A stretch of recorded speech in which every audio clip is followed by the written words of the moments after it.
I'll bring to order tonight's meeting of the Ojai Planning Commission for September 16th, 2015.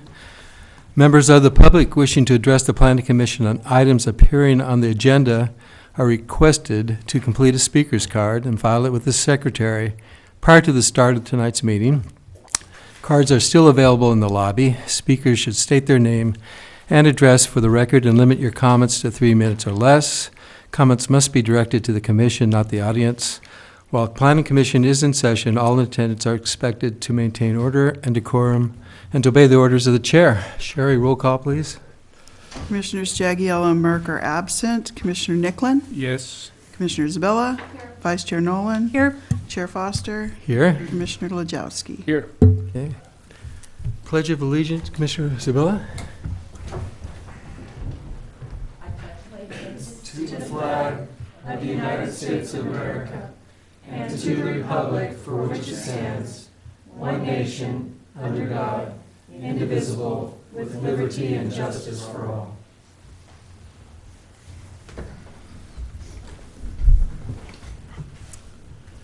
Now is the time for public communications, and this is the time we set aside during our Planning Commission meeting for members of the public to address the Planning Commission on items of city business other than those scheduled on tonight's agenda. Matters may be raised at this time and briefly discussed by the Commission and would generally be referred to staff and or placed on a subsequent agenda. Under the state law, other than for emergency items, no action can be taken at this meeting on those issues. Is there anybody from the public that would like to come forward that's address something other than what's on tonight's agenda? Okay, I see no one coming forward, so we'll move on to our our consent items. The first of which is minutes of the regular meeting of the Planning Commission from August 5th, 2015.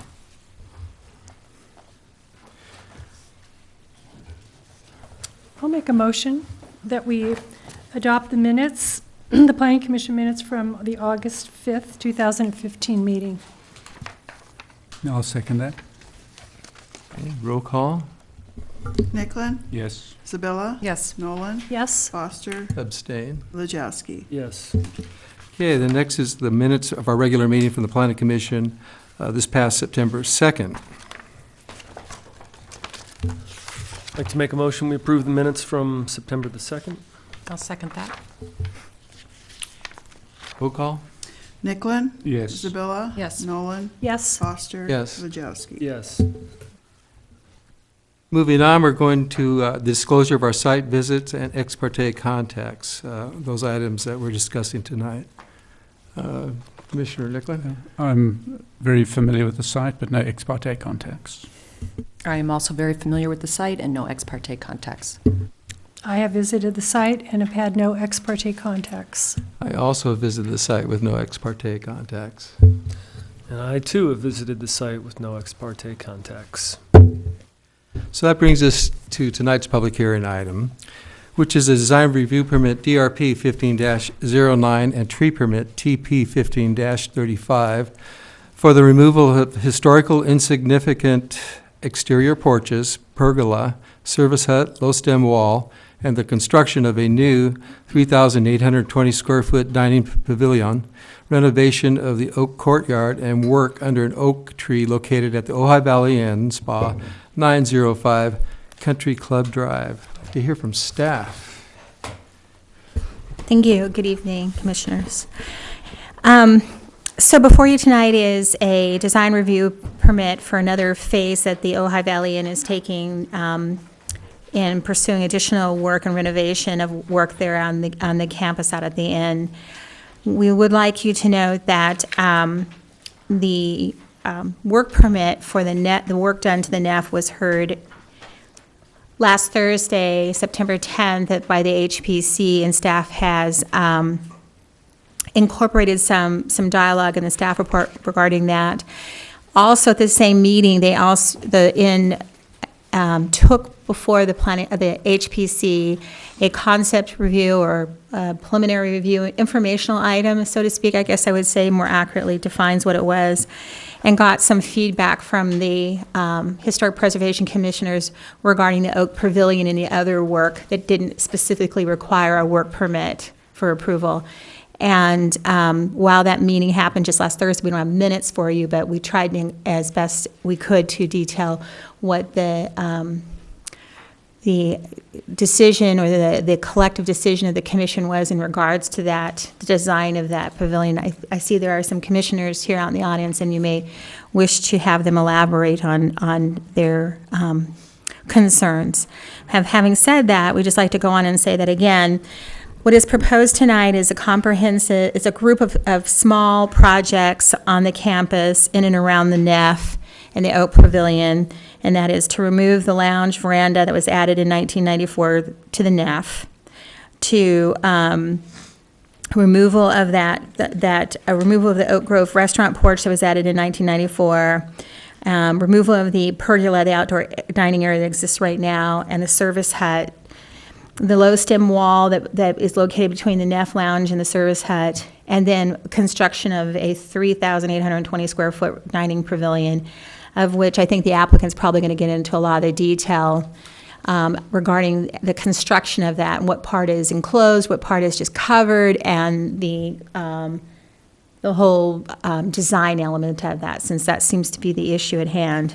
We've provided in the staff report the general plan consistency and the zoning ordinance consistency, and there's no proposal for any change of use other than these facilities are facilities that are in keeping with the inn and its resort use is ongoing there.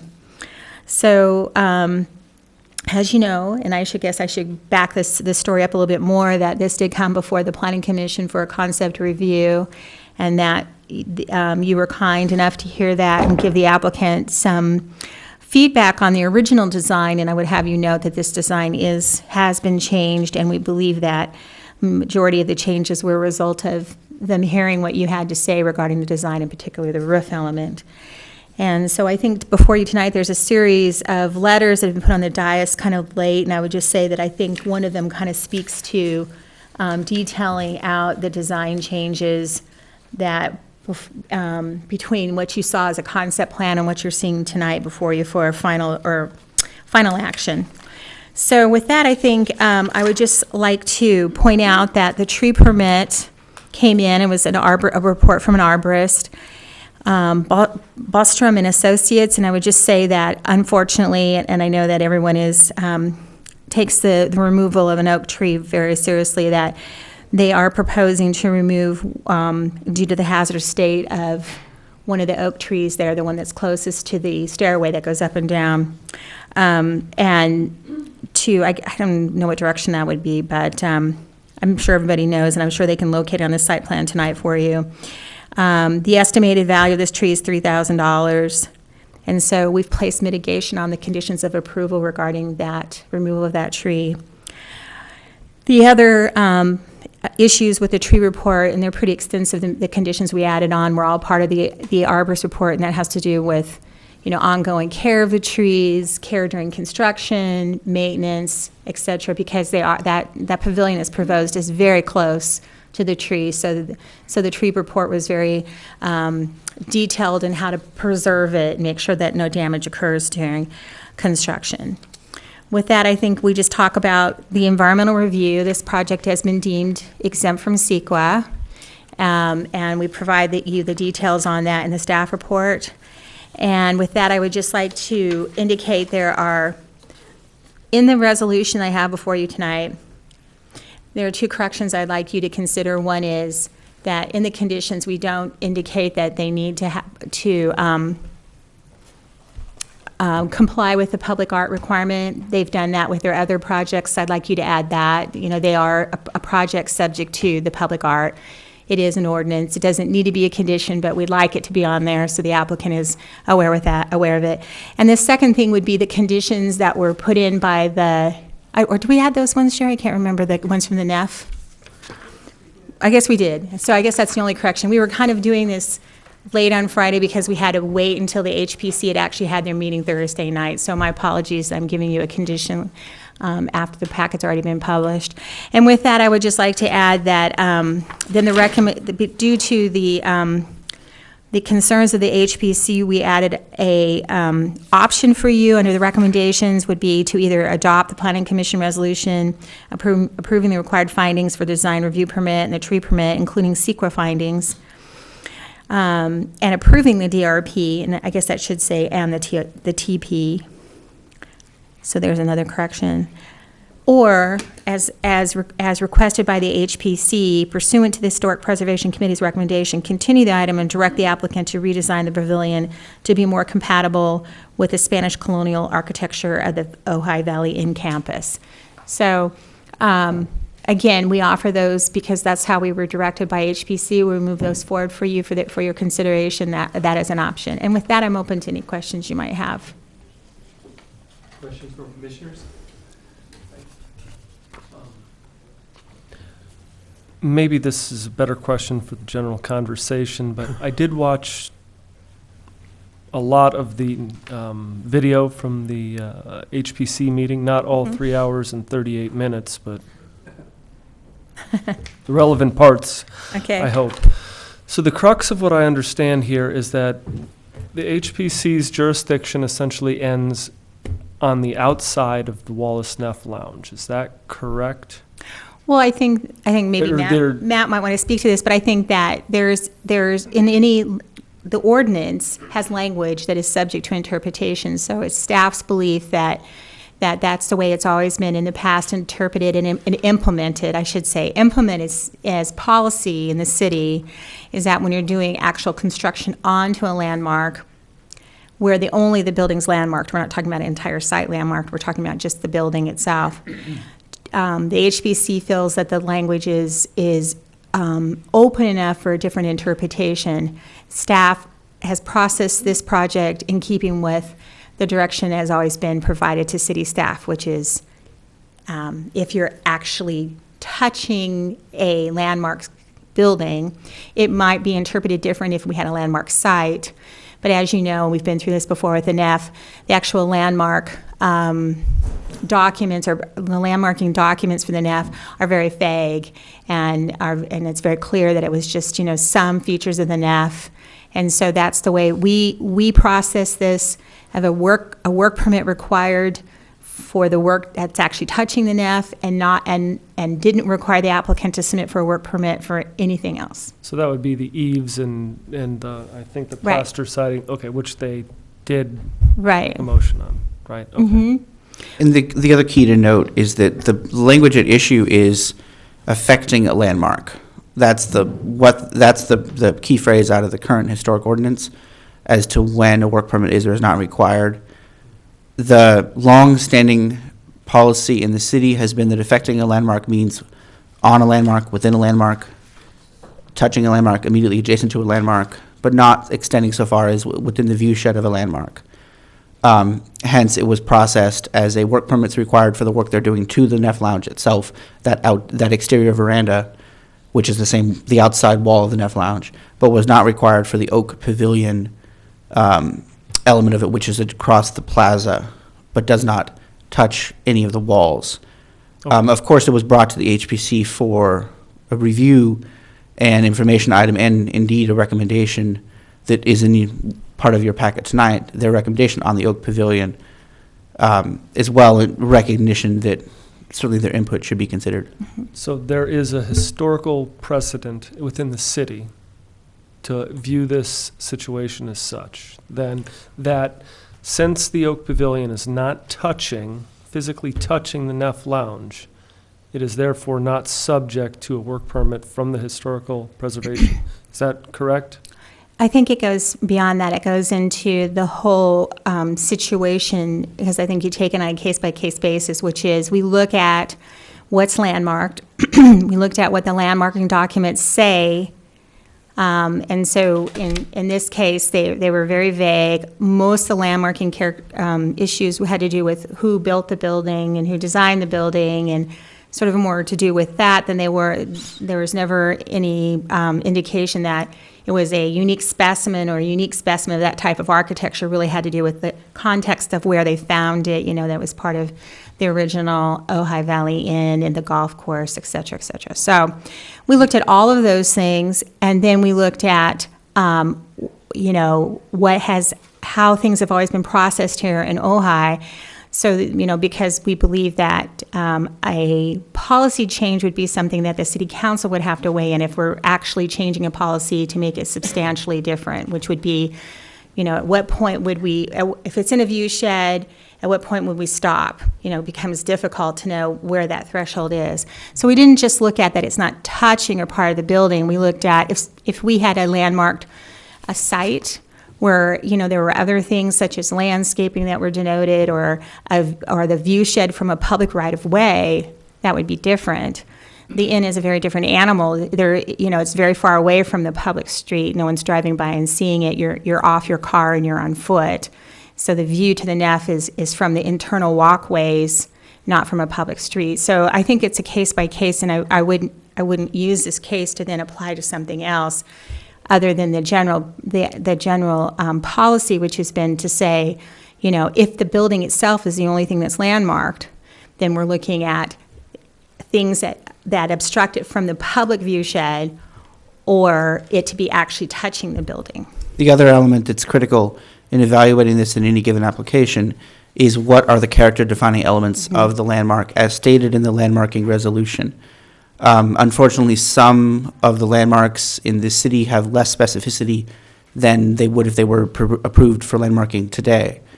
In the case where the character-defining elements just speak to the building or its interior or its architect, that wouldn't pick up an internal private view shed, as opposed to a case if you had one where the character-defining elements picked that kind of a situation up, we would have more of a basis to apply that to a broader area. The other point I'll note, and this is more just information, is the Historic Preservation Commission ad hoc subcommittee is currently considering a series of amendments to the Historic Preservation Ordinance. One of the amendments would answer this question definitively by providing the opportunity for the Historic Preservation Commission to decide whether it would like to recommend to the City Council to adopt or not a requirement that all work on a landmarked parcel would require a work permit, which would get out of the affecting a landmark language and make it very definitive. That, of course, is a document under consideration and is not official and has not been adopted by the City Council. Hence, it does not control tonight. But I just wanted folks to be aware of that. Thank you. Okay.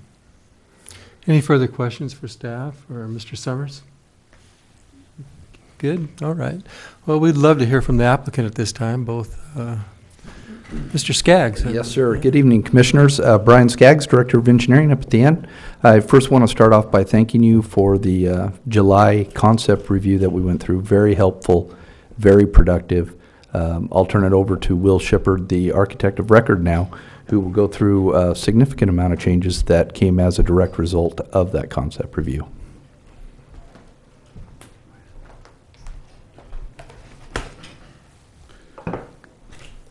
Good evening, Commissioners. 1 second. Your AV person had asked me to pull the boards over.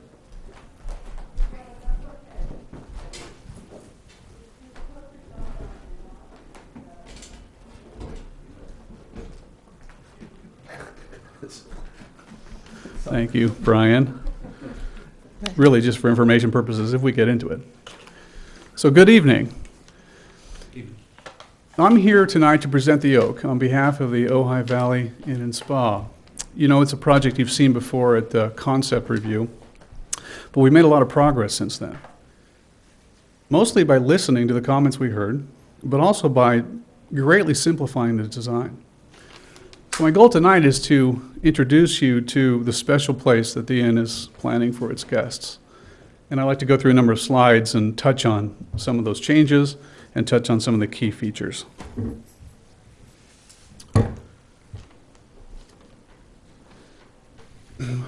So just in an overview, the concept review on July 1st talked about the goals of the project. If you recall, it's really to provide for some comfort conditions for guests, to be out of the rain, to be out of the direct sunlight, to be in a conditioned environment when the weather is bad. And that's a big part of this project, sort of a functional thing, which I talked about before. We also listened intently to all the review comments and helped that really in the process of designing the building and shaping the new form. Since then, you'll see we have a really different project. It's the same functional requirement. We're still trying to get guests out of the rain, but we've simplified it in a way that we think is better, and we hope you agree. So here we are. This is an aerial overview, upper campus of the inn.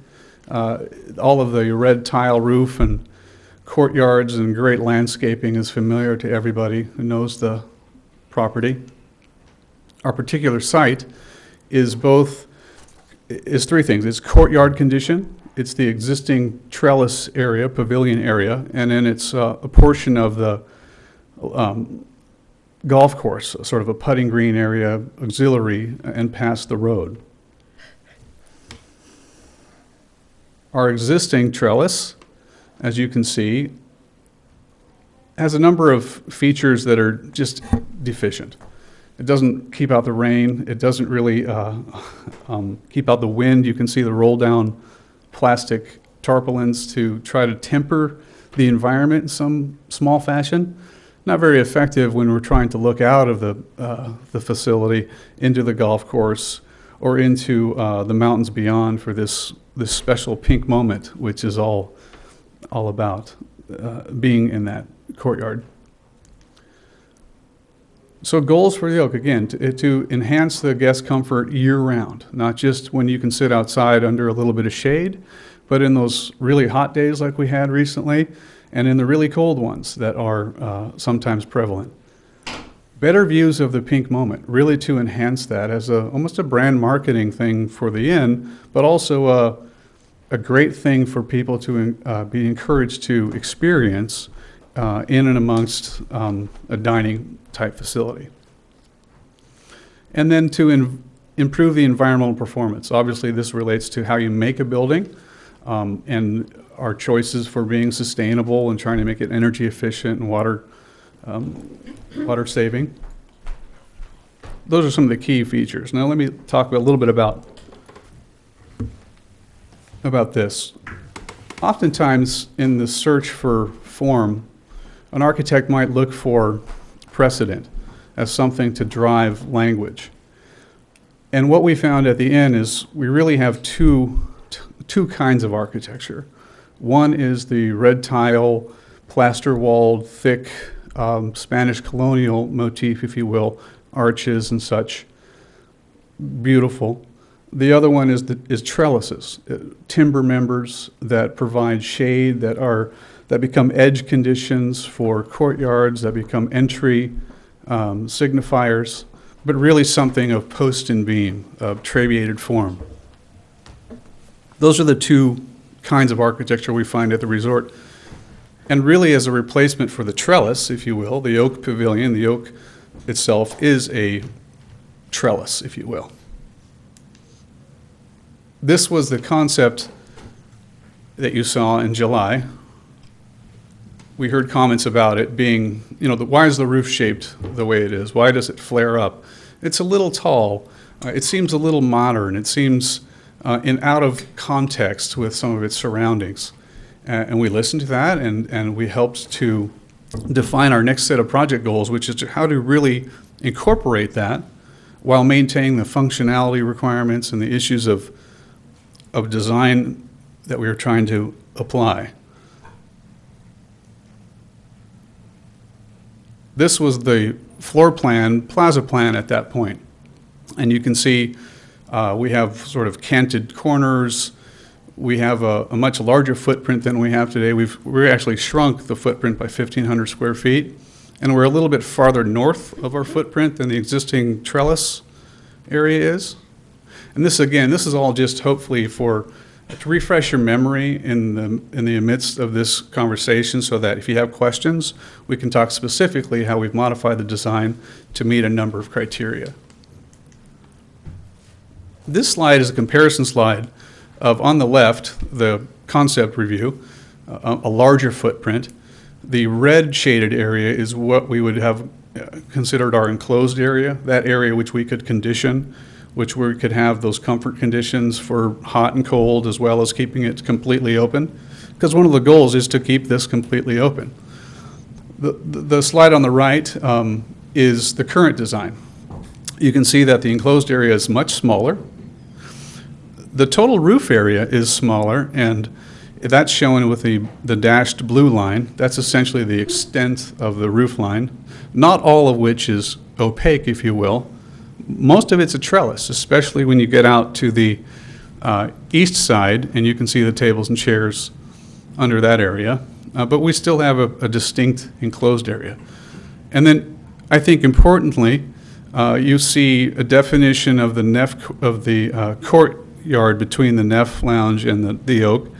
That's rendered in a material now which is conversant with paving materials surrounding the inn in different locations. And then significantly, a landscape strategy. And you can see on the right-hand side, we have a notion of additional seating areas. And if you recall from the slide a few slides ago, we have a topography challenge. We have about an 8-foot difference between what I'll call zero at plaza level and the most northern portion of the seating area in the previously defined putting green. So we have an opportunity to create a number of nicely and intimately scaled seating areas in the grass, maybe on some paving, maybe on paving below the trellis, maybe inside entirely. So there's a high variability of a choice a choice that a guest might make as to where to sit when they come to the Oak for their aperitifs. A more detailed plan with some call-outs. We have yard areas. We have a fireplace terrace. You've probably all experienced this. You sit outside next to a fire pit or a fireplace, gas-fed. Of course, that's a nice feature that you didn't see before.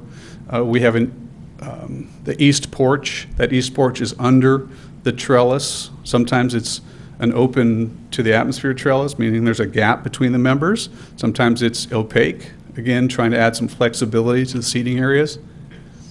West porch, again, is just a little more intimate seating area. That's number 5. Hopefully you can see all those numbers and correlate those to the design elements.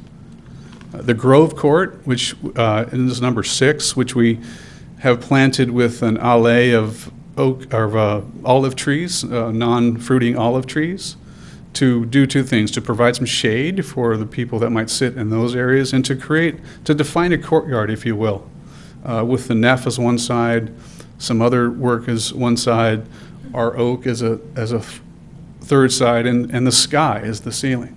So who could complain about having a room like that to design?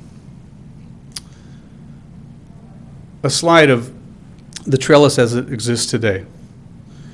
And you can see, if you're trying to look through the trellis with the plastic tarpaulins and the density of the structure to the Neff, it's not really apparent. You can't really see it that well. We hope that our design is more transparent than that, so that there is a viewing moment, if you will, on the cart path to look through the building, and I'll show you some other slides about how open that might be. And if you recall, it's really just a post and beam structure with some sliding glass doors. And then we've integrated some shear walls in the building. Before it was all moment frames, it was all steel moment frames. We've taken those steel moment frames and sort of parsed them into shear walls, traditional building walls, and frames that we're now cladding in wood. A sample of the wood here. It's Ipay. It's a dense hardwood. The color on the renderings, we didn't get that exactly right, but the sample's more like this. So it's darker. It's of the hues that the trellis work at the current, in all the current trellises of the inn share. You can see images of how we're trying to integrate into that topography challenge, that 8-foot drop, if you will, towards the north.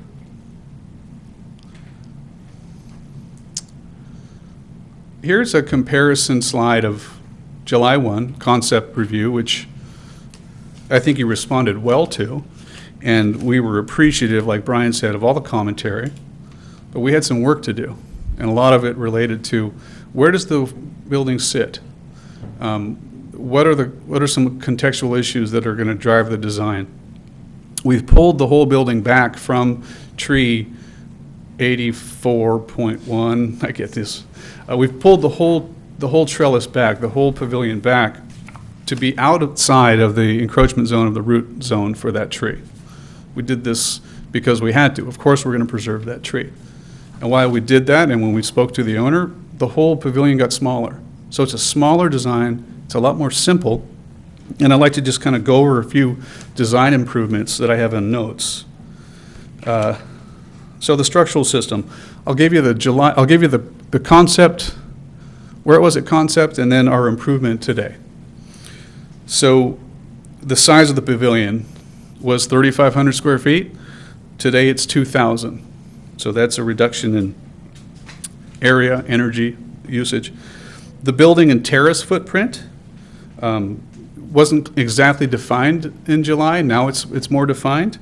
It's in reduced size, and it offers maximum protection for tree 84.1, and in those increased landscape areas, those little intimate seating zones we showed you. The structural system, in July, it was all moment frames. It was all exposed steel in both directions, open system. So moment frames throughout. Today, we have shear walls in the north-south direction, and we have also a moment frame and some steel components, but we've chosen to clad those in wood as a kind of understanding of wood as a primary material in the trellis language that we're seeking to integrate with. And so let's make it blend in. The shape of the roof and the trellis. In July, it was a folded roof. It canted up. It was pretty tall. In some cases, it was 18 feet tall. It was folded and expressive. One of the commissioners, I can't remember which, asked about that, particularly why was that design chosen? And I tried to offer an explanation for that. But today, we have a flat roof. We have changed that. We've simplified it. It's all one level, and it's lower. It's only 10 feet tall now to the bottom of the trellis member. The trellis member sizes. At last we met, they were smaller. They were 1x2s, but we've today given them a little more heft, and I have a slide for that.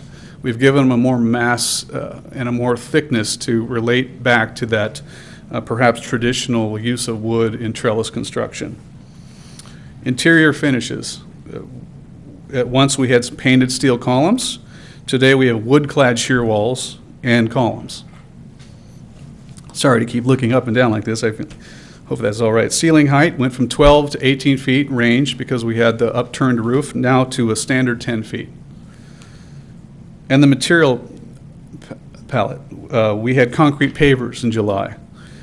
Today we have terracotta out in the courtyard, and we have some proposed natural stone which will match some other stones currently at the inn. So this short description of all the design changes, in our minds, is all about how we've improved the design by both listening to comments that we heard from this commission and other bodies, listening to the owner, of course, and improving the design in a number of ways that relate it more contextually, if you will, to the inn itself. Any questions so far? Can you say a little bit more about the roof, the materials and the colors, and is it curved? Can I show you that in a slide? Yeah. Hold that question. It's a good question. This view I offer just because it shows obscurity into the golf course. And this and the service shed, when you're in the courtyard, really block your view to looking in and through the building to the golf course, and also up to the northeast to those magical mountains. So tonight we have a simplified design. It's still open. It still has sliding glass doors, as you can see right through. This slide shows it in the open position. We had a question recently about where do those doors go? Well, we have to nest the doors somewhere, and we've chosen to nest them at the shear wall locations and keep them open in other locations. So the breeze can come right through this building. Because if you recall, one of the ideas is that you're in the building, but you want to be cooled naturally by our sustainable strategy. So we can't have the glass walls not go away, but we need to put them somewhere. Here's a slide of the doors closed, perhaps in December, although those people have been sitting there an awful long time. This would be the closed condition. This is where we would be maybe heating the interior floor radiantly and I have a slide for that. So a different condition environmentally, but visually, phenomenally, you can still see through to the golf course. One note about the glass and the trellis and the size of the trellis and why you'll see the spacing of the members is that we're using the overhang as a passive shading technique. We want to shade the glass so that we don't have to choose a glass that has a very difficult to achieve solar heat gain coefficient and therefore ends up being a tinted glass or a mirrored glass or anything like that. No way. We can't do that. We want to use the clearest, perhaps even low iron glass, so that the glass just disappears and it feels like a trellis that's open, but we can condition it when we need to. Here's the slide I was going to tell you about. So we have, and this is just a tectonic of a corner of the building. It's the northwest corner, if you will. And you can see our, 4x6 IPI timbers. That's our trellis, if you will. And they're spaced to both lead to some visual interest, but also to shade the glass on the south side. Where you see finger jointed ceiling, that's where the opaque ceiling is. It's the same material, but we're just interlacing small pieces of wood in between the main 4x6s in order to provide that opaque roof. Now, this slide doesn't talk about the insulation and the structure above and all of that, because we think that expressively, it's really about this trellis. Wood-clad columns, you'll have to just forgive some of the colors tonight, but you can see the IPA-covered shear walls and the wood-clad columns. That's all this stuff. That's all this tonality, this kind of texture and feel. And so we feel that that brings a lot of warmth and a lot of sort of touch to the building rather than a painted steel, which we think is an improvement. And hey, we started with painted steel, but now we've improved it to a stained wood product, if you will. All natural, of course. Sliding door frames, that's just part of the system. So hopefully this answers your question about how does that roof work and what does it look like. That's essentially just a kind of a brief detailed study of it.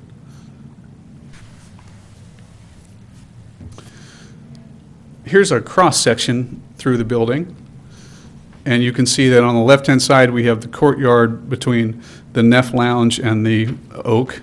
And we have on the right side the grade differential as it dips down to the cart path and on over to the golf course itself, the great oak tree, which is wonderful. And then an idea about that labyrinth cooling, that sustainable approach to how do we condition the air inside the pavilion in a cooling strategy in a sustainable manner. And I'll talk a little bit about this, but there's an undercroft. There's a floor and there's an undercroft. And a question was brought up before about why do we not have a split level anymore? Well, this is a big driver. We don't have a split level because we need a lung for the building, if you will. We need to bring some cool air in and cool it further with the use of high mass. Blowing air over high mass will effectively lower the temperature. Caissons and grade beams, we're staying out of the oak root zone. We just have to do that. So we've changed our foundation system to become something deep that then can miss those root zones. And we have an arborist, and that arborist will be on site when we drill, and that's just part of the project. You can see that the cross-section shows the 10-foot, the lower profile, if you will, of that trellis member. That trellis is both inside and outside. Those members, those IPA members, are running out of the screen, if you will. And it's the same member inside as it is outside, same spacing, lending to a similarity in its execution. Here's a view, and hopefully you can see these two little diagrams on the left. One is the heating condition. When you're inside the pavilion and it's cold out and you want to sit and enjoy a dinner, but we need to warm you up a little bit. We're going to use some radiant heating, some hydronic pipes, if you will, in the concrete slab. That brings a little bit of warm air to your ankles and your feet and your legs, and up it goes into the ceiling. Close the doors. In the nice days, we allow some passive solar heat gain. We have high mass, so we're using all those sort of passive design strategies to heat our building. In the cooling condition, it's just the opposite. The doors are flowing open, and we allow cross ventilation to occur.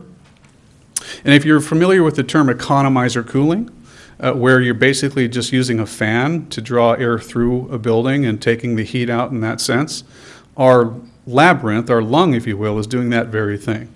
It's preconditioning the air, if you will, to the occupant. So on that lower diagram where you see the blue arrows, those blue arrows are the cool air that we're pushing through the labyrinth, and as it gets drawn through the labyrinth, you can see, I don't know if you can make it out, but there's a temperature differential. When the air comes in, the diagram to the lower right, you see it's red, and as it circulates around what effectively is just masonry walls of a certain height, that high mass absorbs the heat out of the air. It's fascinating stuff. I mean, the Romans did this 2,000 years ago, and we're just catching up now. It pulls the heat out of the air, and a fan is drawing the air through so that the heat, when it is released back into the building, is 10 degrees cooler. And all you've done is drawn air over mass. Pretty simple. Now, that doesn't happen for every day. There might be some super hot days where we need a little bit of air conditioning. So we're going to have some mechanical systems because we have to pass Title 24. This is a building, if you will. And so because it's a building in California, we have certain legal responsibilities to make sure it complies.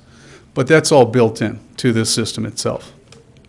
Someone had asked, one of your commissioners had asked about, they really wanted to see more development of the labyrinth, and I hope that this is at least a little bit of further along the line. We actually have some numbers this time in terms of performance data.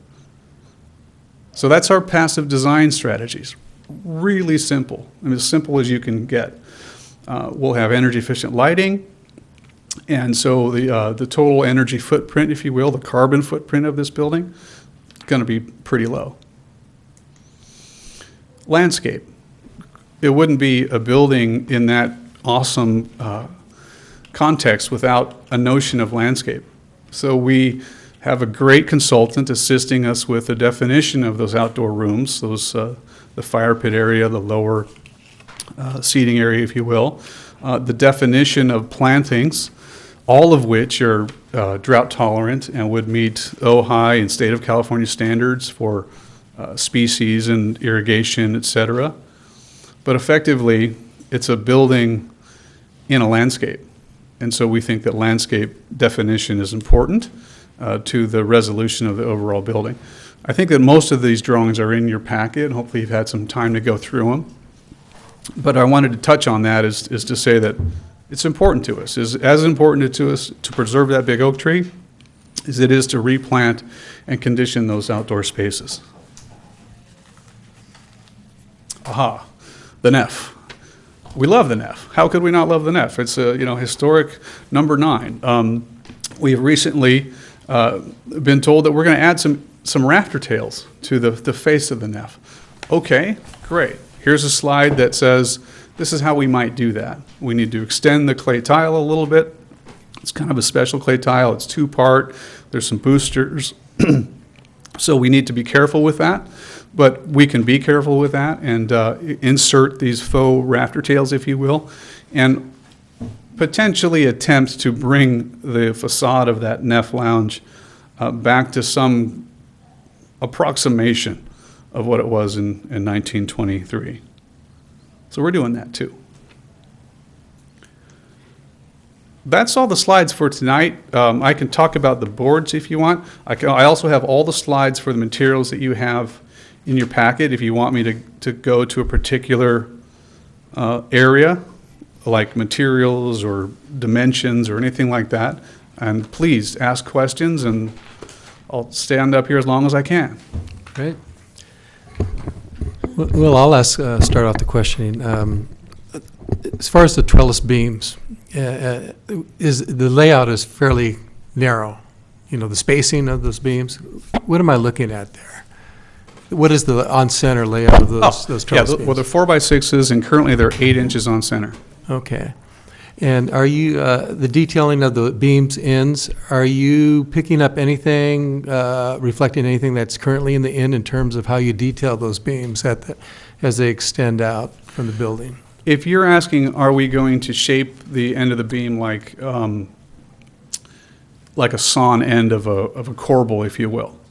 Or any Yeah. type of reflection of an existing tail rafter that currently exists, or is it of its own?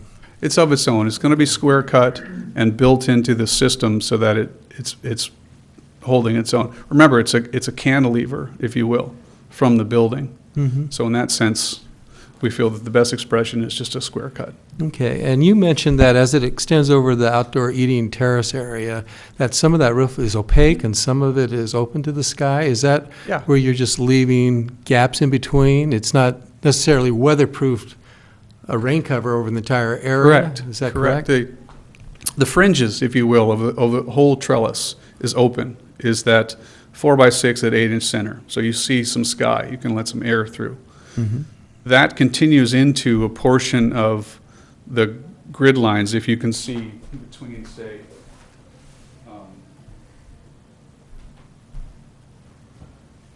between, say, this line of columns See, out to here, that's all open trellis. okay, That's that 4x6 spacing, and then the opacity begins at that first line of moment frames. mm-hmm, Continues back here a little bit, picks up a little bit of this now. I see, all And right. it's gonna pick up just a smidge off the building wall line so we can water. Mhm. How far is that extension coming on the, what would be the south side overhang? Is that 6, yes, uh-huh. But right now, it's like 7.5 feet, or 7 to 7.5 feet. Mm-hmm. It's being tuned, if you will, environmentally for the best shading coefficient based on our latitude. Okay, in terms of how far it extends out, you're not going to angle anything, No or, angles. okay, okay, great. Sorry. I'm sure there's more questions for the architect, huh? I have a question. This isn't exactly about the building. First of all, I wanted to say, I actually liked the first building that you designed. I mean, I knew that, there was a little challenge between the nef and that, but I did like the architecture, but I also like the new one also.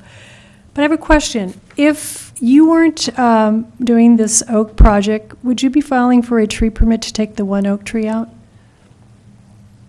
I think we discovered that the oak tree was ill when we had to determine what our footprint and conditions would be relative to how close we could get. So it's really a discovery thing. Had we not discovered that oak tree is ill, and from what I'm being told, substantially ill, it could have been a potential life safety issue. Some of those limbs are hollow. And had we not discovered that it was like that, it could have led, especially in a potentially big rain event we're all being told about, to some problems. Yeah. If I could speak to it a little bit, I mean, it's this restaurant's been called the Oak. I mean, it's the oak trees that make not only the Valley, but the Oak Restaurant and the Ojai Valley Inn. The answer is we would not have known about the health of the tree had it not been this project, but we fully intend to pull a permit as quickly as possible and remove that tree. We had not only Tomas Bostrom, but he brought Carmen Sky High Tree, who actually climbed the tree and found two large voids, one of which he could not find the bottom of, even when he went to his shoulder. So that tree is going to lose a couple of its major limbs, and because of its proximity to that staircase, which is not only there now, but stays there in this project, the potential of somebody getting hurt or worse is great. So that tree's got to go.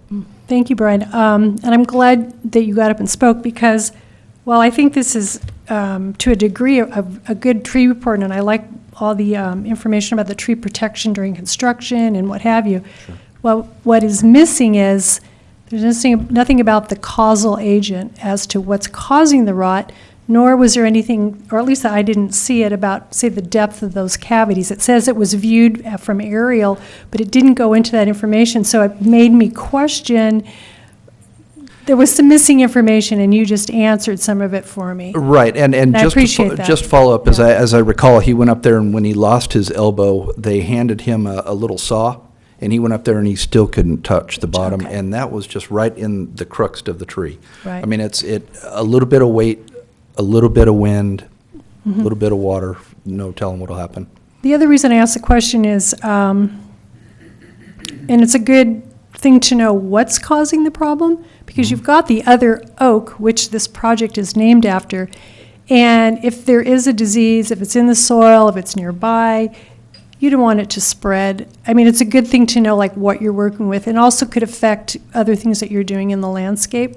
Sure. So that information is missing from this report. I would just encourage you to either get the arborist back or get a second opinion.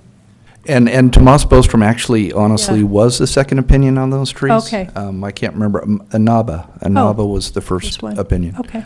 Tomas was the second one. And speaking to the oak tree that does remain, this building honestly was redeveloped, replanned, restructurally calculated to stay out of those roots. We did a significant amount of digging, out of the root zone of that Okay. to try to figure out where those feeders were. Right, and I remember that when you did your first presentation, we had that discussion, so. Right. Okay, thank you. Hey, Brian, before you sit down, a quick question concerning, it was mentioned at our July meeting about the considering a lead certification on this project. Is that still being bannered around? Absolutely. Not only that, but I've been in contact with a couple of different companies to help us not only certify this building, but other buildings at the inn as well. We've done a lot of work, specifically in the past 15 years, since prior to the 2003 renovation, since well prior actually, that we never got credit for. But most of that was because Lee did not have a campus solution for certification, and that's kind of what's held us from doing it up till now. Now they have a little bit better manageable campus solution for that. So we intend to go after it because I don't think it's that lofty of a goal, and I wouldn't be surprised if we don't already meet most of the criteria. Great. I got one more question for Brian. So could you walk me through, how does a process like this come about? Like, way back in the beginning, I mean, What leads to this? Yeah, like, I mean, what was it? How do you go about developing a project, picking the architect, coming up with the initial design? Could you walk me through that? Well, I can tell you specifically how this one happened. So our occupancy has grown, and that's good news for all of us, honestly, all of us. On a Saturday, Sunday, especially inclement weather, especially winter, obviously we have an El Nino coming up. This isn't going to happen before El Nino, so it's too bad. But on a full house Saturday, Sunday, everybody at the resort, just about everybody eats breakfast. Now, a lot of people go into town. We don't see all of our guests for lunch. We don't, unfortunately, see all of them for dinner, but generally see all of them for breakfast.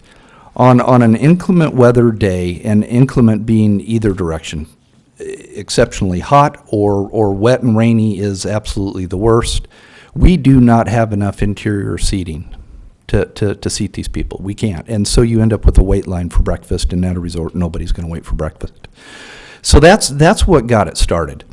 But the evolution of it started with 5 or 6 of us standing there in front of the Neff Lounge in that plaza area, looking around at the views. Now, we know you can't see through that pavilion very well and see the golf course, but we very much understand what's on the other side, that we can't see. But more importantly, the pink moment. And that's kind of what spoke to not only the bend in the building, spoke to a couple things. One, staying out of the roots, bending around that tree, kind of giving the namesake a reason for it. I mean, it's called the oak, and this concept actually bends this building around that tree. But more specifically, what it does is it gives a perfect view, one of the best views on property, of the pink moment. Now, the pink moment, it's our special Ojai thing. I don't have to tell you all what it is. But what you may not know is when our guests arrive, they see a plaque outside, right outside the lobby, that tells what time the pink moment is expected to happen that day. Now, obviously, it changes with the sun, so we put a different time up there every day. But when it's that time of day, a big bell rings on property that most people can hear to remind them, hey, you want to look to the east to see our fabulous pink moment. So it very much is celebrated. This is going to assist us in celebrating even further. We've even thought about calling one of these patios the Pink Moment Patio. A little bit corny, probably won't stick, but it's something that we did think about. So then those 6 of you that were standing around, Mhm. then you decided, okay, we need to hire an architect. Now, Right. did you have a vision of the building, or does, No, our interior design firm, who's not here, EDG, but they're the ones, basically the lead designer for the phase one that we just went through with the lobby and the pool and the Olivella restaurant. They kind of had this vision, and it stuck. And actually, it was the owners that found the architect. okay, so it was kind of, so then they had the original vision, and then they brought it before the owners, and so. Right, that- and we went through a few iterations, and I think I talked about it in July. I mean, it's, in order to have an open, freestanding, almost non-existent building, there's got to be a lot of steel. It's got to be slim, it's got to be narrow, it can't be imposing. Spanish architecture is imposing. It's big. I mean, we've got a lot of lost square footage up there at the end just in order to make something look Spanish. But that's not what this could be. It couldn't be this heavy timbered building and do what we need it to do. We want to celebrate the views. I mean, it's the views that bring people to Ojai. It had to go this direction in order to do that. Thank you. Mhm. Further questions for I had, the applicants? yeah, I had one other question. It kind of dovetails on Commissioner Lujowski's question. Would you generally say at the end, do you have kind of a loose master plan, or do you kind of go area by area, project by project, as far as, developing the theme? We do have a master plan, and I think I said so in July as well. This actually was to be phase one. When looking at the projects that we just finished, those were, when we put our priority list together, the 3 projects we just finished were phase 2. They were priority number 2. This was priority number 1. Complicated building, something we haven't built before. How is it designed? How do we make it match the inn? Okay, it doesn't have to match perfectly, and obviously it doesn't match perfectly, but it has enough of the character to not look out of place. And I think some people might have some different opinions as to what we just finished in phase 1 with some of the granite that was chosen, some of the colors. But the guests love it, and we love it. And I had my doubts in the beginning. Thank you. Mm-hmm. I just have a question about the Nef Lounge. You mentioned about extending the rafter tails and the roof a little bit. Could you just kind of talk a little bit about that? Yeah, sure. Currently, the condition is we have about a 7-inch overhang of the clay tile. And the clay tile has a drip edge, and then it has a bull-nosed stucco fascia directly applied to the wall. And that's about 10 inches tall. And that condition is found on the left and the right if you're looking at the veranda straight on. So to the left and to the right, there are no rafter tails. And the rafter tails are from a previous era. The building, the roof and everything was modified, I don't know when. I'm not the expert for that. So to put rafter tails on, we have to pull all that bullnose fascia off. We'll pull down the veranda, which we got a permit for that, I think. Pull off that bullnose fascia. It's tough because with a roof like that, you have to sort of stack it from bottom to top. So we have to carefully insert another row or perhaps 2, don't exactly know yet, of appropriately scaled and perhaps salvaged tiles from the veranda roof. We have a lot of square footage, and perhaps we can make that with clay tiles that don't break. Appropriately boost them with mortar, put a bird stop in, put that drip edge in back. I think put a tongue and groove planking that would be exposed, which would be more traditionally how it might have looked, although I'm going to define all of that. And then insert this rafter tail that would stick out and support that amount of roof, which would be, maybe coming off the building 1.5 feet or so. Again, a full module of tile, so it doesn't look like, oh, that's an afterthought, and they just stuck that on. We don't want that. If we're going to do it, we got to do it right. So insert those rafter tails at some regular spacing. Maybe that's 24 inches, maybe that's 30 inches. That will be determined. Support those in essentially a backspan. So bolt those into something that's in that roof. I don't know what's in the roof. I have X-ray vision, and I don't think that they were allowed to sort of start digging into it to satisfy my structural questions. But it's an issue of carpentry and tile and some waterproofing, ultimately. And then we keep that bullnose fascia off the rest of the components, and we try to blend in the stucco as best we can up to the bottom of that tongue and groove planking. Does that satisfy that?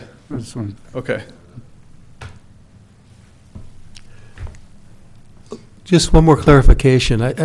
So I'm kind of seeing a transition from a steely type of a feel more to a wood trellisy look. And those columns out in the terrace, are those wood wrap steel beams, or? Yes, sir. Yes, sir. In one case, it's a set of, it's a 2-bay moment frame, 10 by 33s, if I can recall. And we're going to clad those in wood, this stuff. Mm-hmm. We have to laterally support that end of the roof, so we need a lateral system, moment frame. Then the far end was just a gravity column. That's just a piece of tube steel, or it was. We can clad those too. We can put the same kind of cladding on, and perhaps even in further design development, try to modify those column sections so they're somewhat similar in scale, so that one column doesn't look bigger by 2 than the next column. Mm-hmm. But the overarching kind of idea is that we clad them with wood. And what about the window frames, the glass frames? What material? I remember seeing some anodized, almost aluminum look. Well, are you going for something different now, or?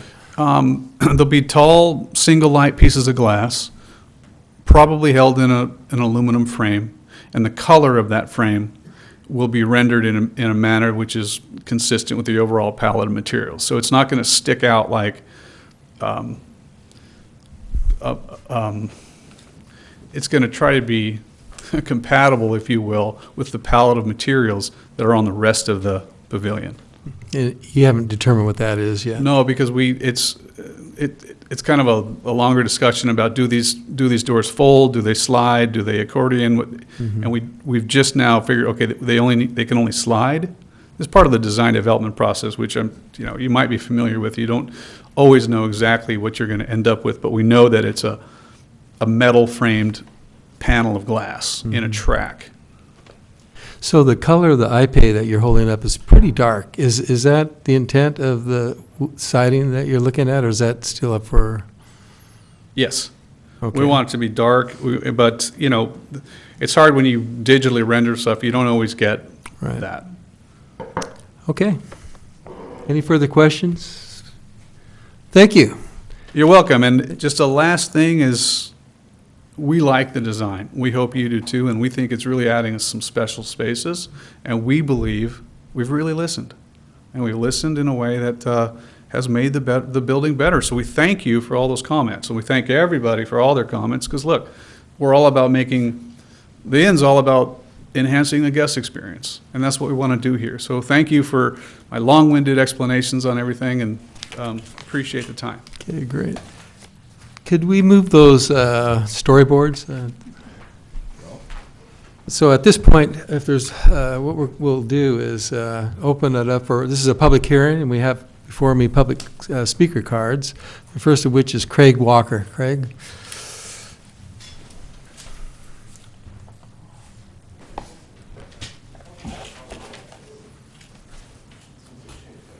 Good evening. I am here to encourage you to adopt the Historic Preservation Commission's recommendation that the new oak dining area be redesigned to conform to accepted design standards for historic preservation and to follow the city's own Preservation Code. I hope you'll give me a little time to walk you through the thinking of the commission in coming up with its decision. This recommendation was passed unanimously by the HPC. The recommendation applies only to related new construction that directly impacts the exterior visual impact of the Neff Lounge. If this building were proposed for an area at the end that does not visually impact a city landmark, we wouldn't make a recommendation at all. But to allow this design as part of a new courtyard shared with the historic Neff Lounge would be to violate the design guidelines in the city's landmark ordinance.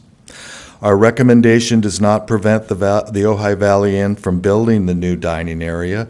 It only requires that they follow the written design standards for construction that impacts a city landmark.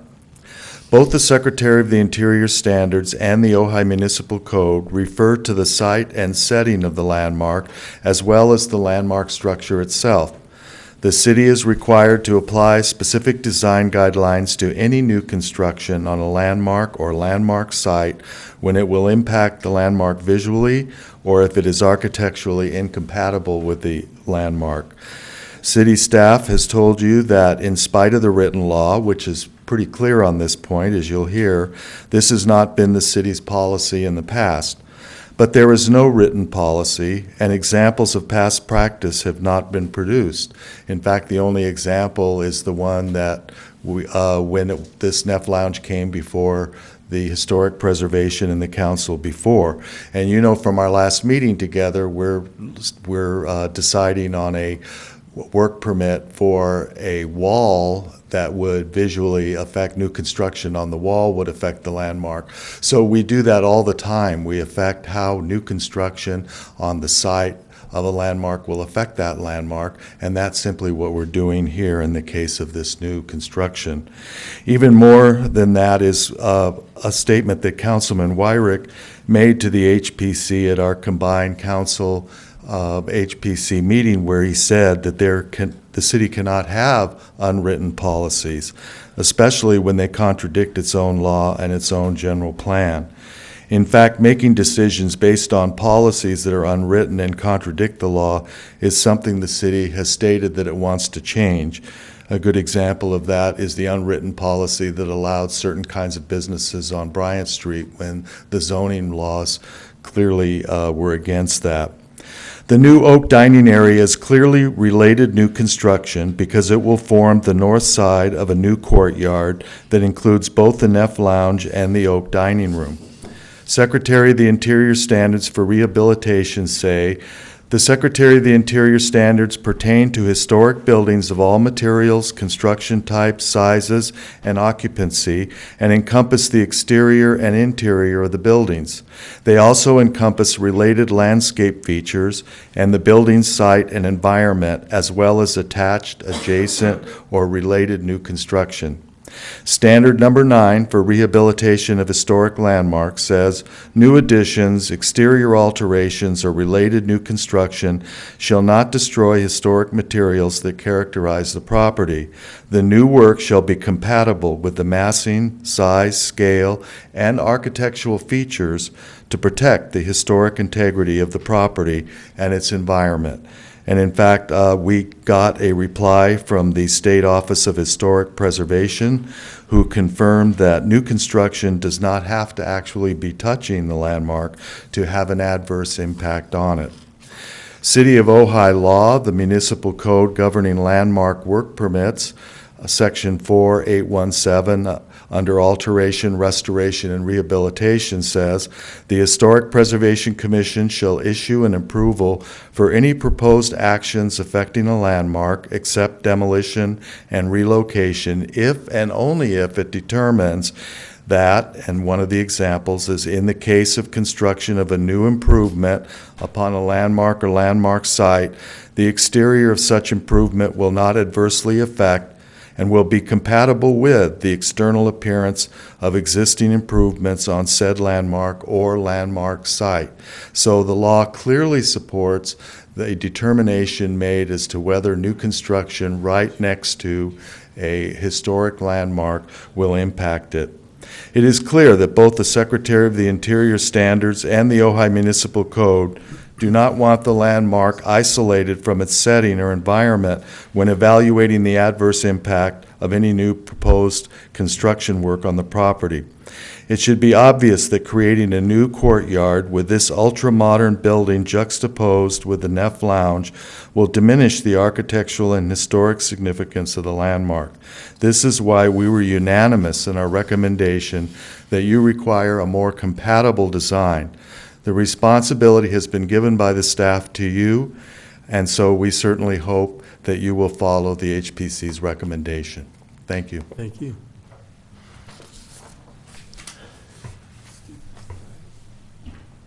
Could I ask a question for clarification?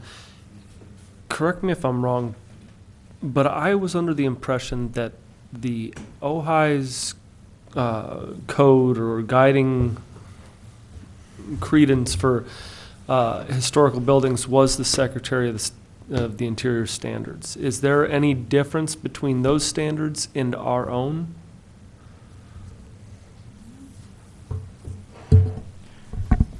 Ojai's code incorporates the Secretary of the Interior standards in addition to the general plan and the municipal code.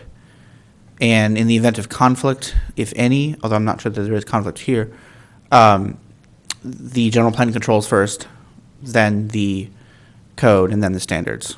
Okay, thank you. Okay. Cindy Covery.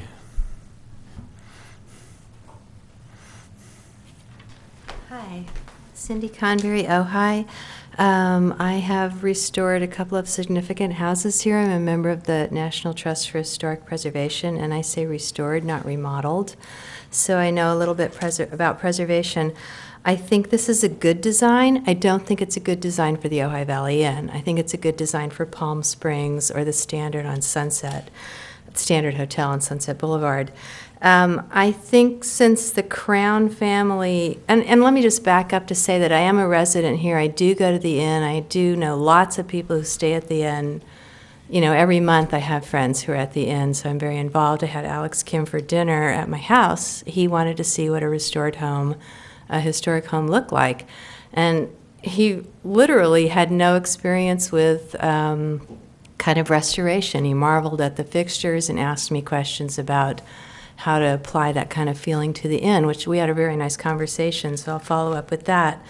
But I've noticed that since 1975, the Crown family, when they bought the inn in 1985, they have done remodels all down the line, and almost every single remodel has then been redone. When they added the wing of rooms, I think in the late 80s, it was kind of it just wasn't very appropriate to what the inn looks like, a Spanish hotel, and those rooms have since been redone.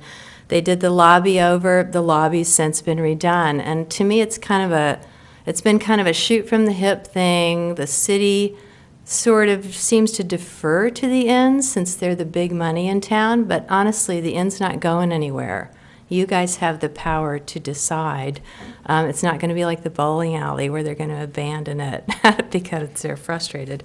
Anyway, each edition has been redone, so I suggest that maybe the commission look at some of these fantastic five-star hotels in Spain on the Costa Brava, like the Gavinia, or on Tenerife or in Mallorca, where they have incredible views.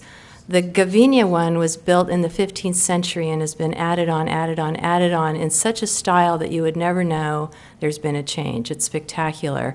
They have trellises and arbors that make beautiful use of the views and are very appropriate to the design in the historic style.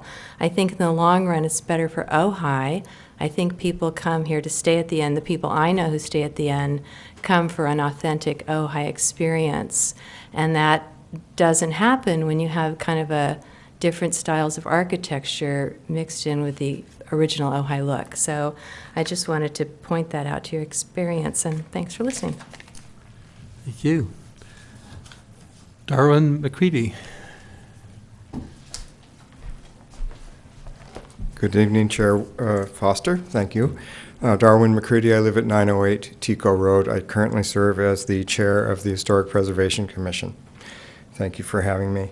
The applicant makes the case that historic compatibility is not an issue because the Oak Cafe is outside the footprint of the Neff Lounge. So I guess the notion is that the compatibility ends at the outside surface of the paint on the outside of the building. This is silly, as Commissioner Walker has already expressed to you in great detail.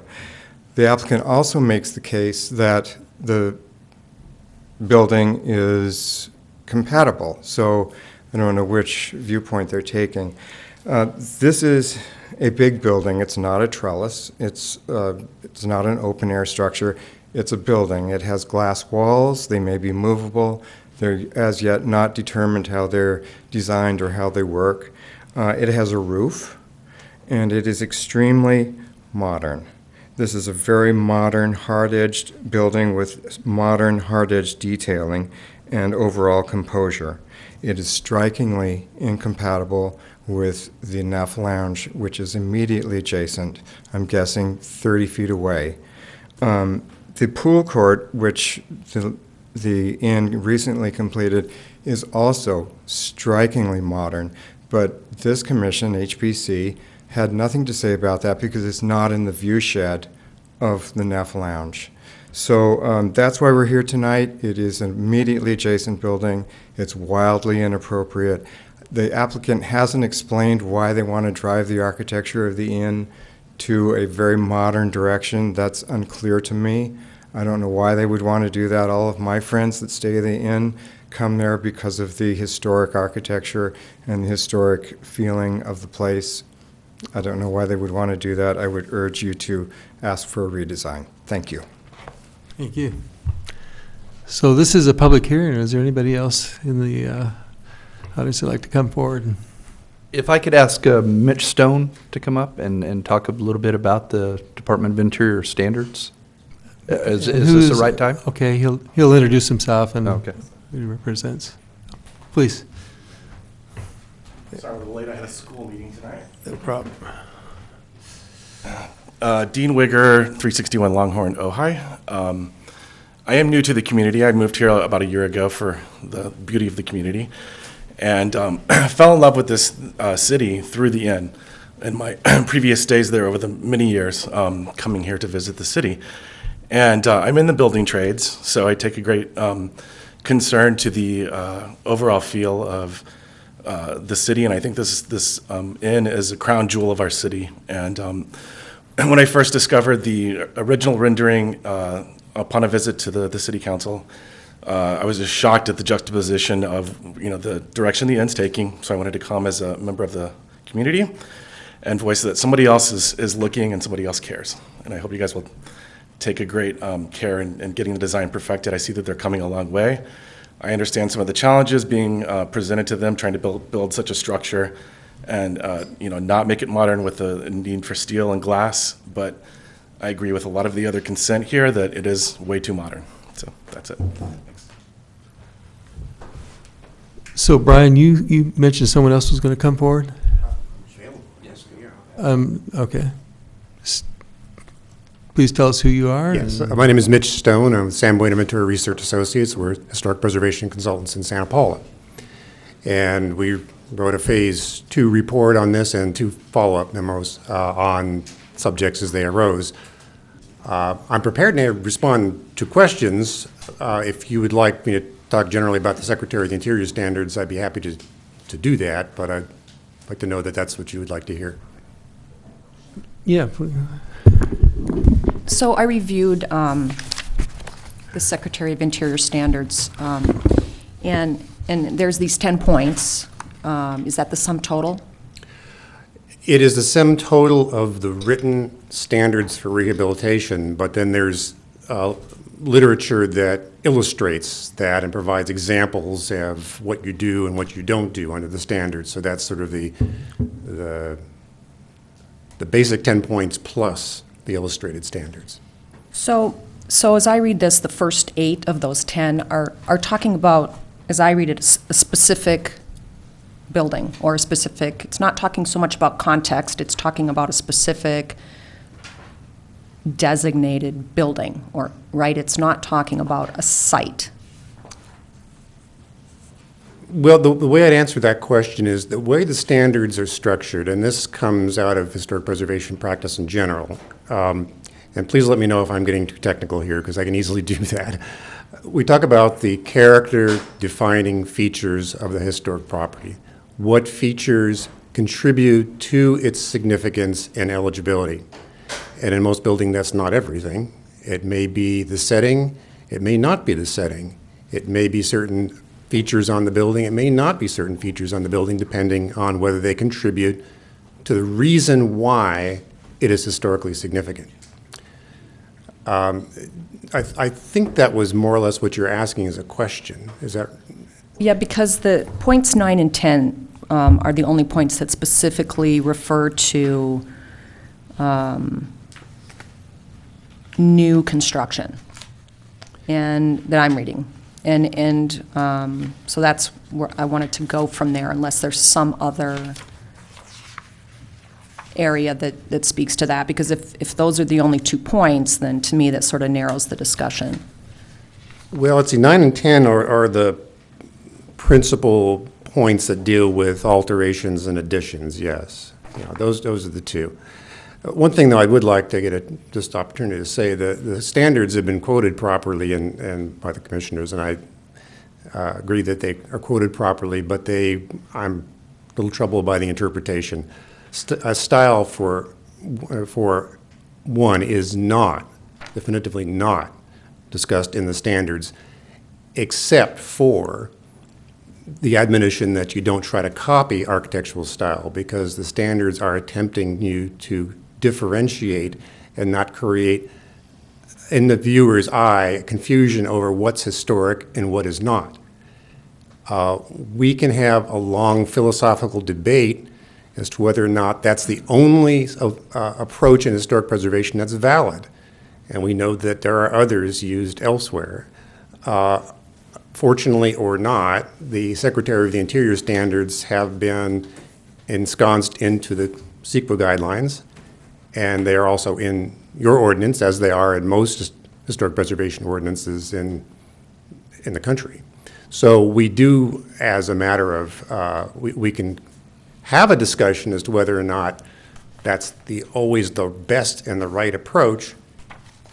That's less important in the fact than we have those standards to work with or are required to.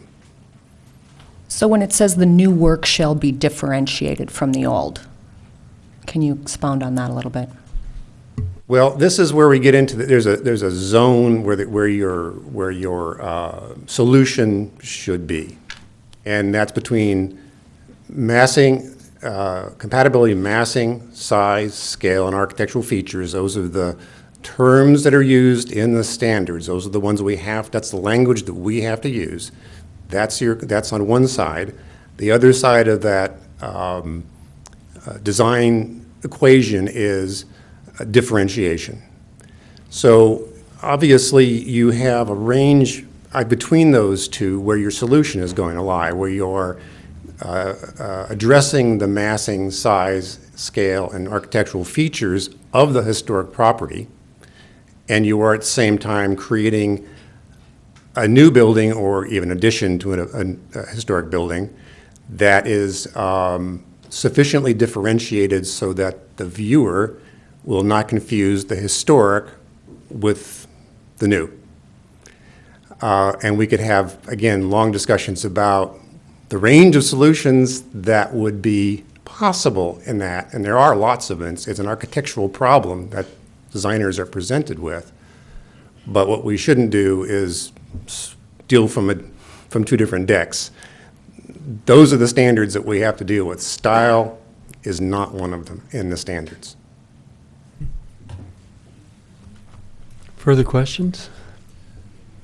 I have a question. So if the entire inn was designated as a historic district or site, that would be a completely different conversation. Is that correct? I think it would be in the terms that you've described it. I think what I'm really would emphasize in that, I agree with you what you're saying, but you would be looking at the entire inn as having contributed to the historic character. that those features, other buildings on the property are contributing to its significance and eligibility. I'm not sure what percentage of the inn was built after 1980. Do you have any rough numbers on that? Ryan? I don't. I don't. I know that building was built in the early 20s, the Pierpont addition, early 30s. We do have a building there that's early 70s, but that's all I know. And then a vast majority of it was 85 to 87, and then again in 2003 we added 100 more rooms. Spent a lot of time trying to make the rest of the buildings that were built in the 80s kind of match the spa and the NEF. But as a percentage, I have no idea. It's a fairly large. Just kind of circling back around to the question really, and that is that you would look at any property like that with a mind to determining which features contribute to the historic character. The things that were added in the 80s and 90s and 2000s contribute to the historic character? I would say not, if it were the question was being addressed to me. And that's the assumptions that we've made in our analysis. Thanks. Thank you, Mr. Stone. Further comments? Yeah, we have one more, Bill Delvac. Honorable Commissioners, Bill Delvac, we've submitted a letter. I just want to emphasize and clarify a few things. The discussion about compatibility that was cited out of the code is about whether a work permit is required by the Historic Preservation Commission. And that code section says work on a landmark site. You've heard from your staff that the city's interpretation is the site is the building. This is a 200-acre facility. And to go to the Commissioner's question, certainly the whole site is not designated. But more importantly, this building is compatible. The Secretary of Interior standards require differentiation. That was exactly the right question. We're not supposed to create a false sense of historicism. Let me say for the record, I started working with the standards 30 years and 7 months ago in doing historic tax credit projects and have worked in all sorts of capacities with the standards. The goal of the standards is that buildings should read as a product of their time. That's exactly the story of the inn. It's a very robust, organic place where there have been changes over time. Certainly hasn't destroyed the character. So we believe that this is sort of a distraction. What's the character? Wood, open air. This building's entirely compatible under the standards or otherwise. We don't think that there's anything further that could or should be done for the goals of the project. I believe, and I would assert, based on 30 years of experience, that the National Park Service would approve this new construction as compatible under the Secretary of Interior standards. But fundamentally, this commission's job is design review. It's not to be the arbiter of the standards. Is this design a good design for the inn? Is it a good design for the city? Does it do the right things? We have wood cladding, we've got open air. We believe it's the right design, and we would urge your approval.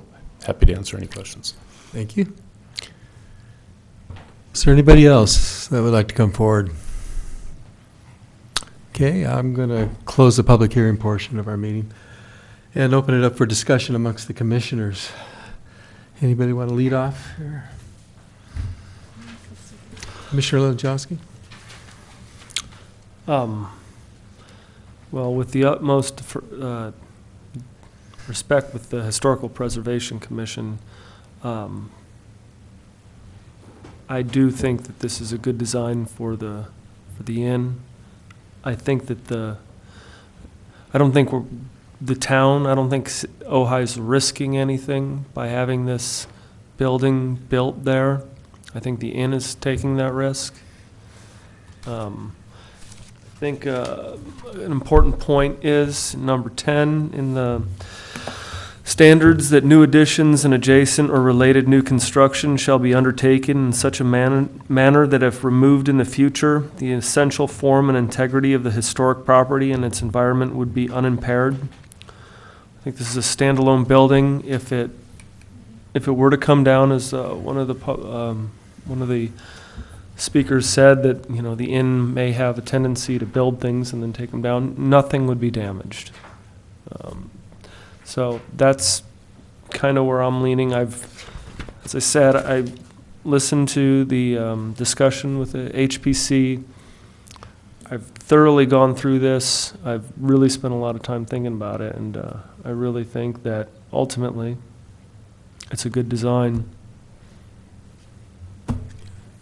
Thank you, Commissioner.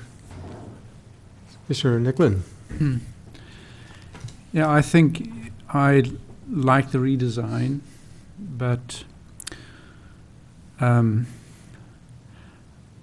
would still like to see a little bit more work done on it, bringing it more into the compatibility of the NEF lounge. I like the openness and the wood cladding, the changes that were made. The interior finishes as well.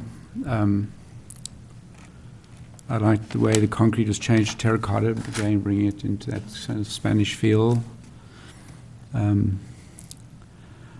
still feel maybe a little bit more tweaking to the design might bring it into a more compatible design with what the HPC are looking at. So, echo what Mac has said, but that's my feeling. Okay.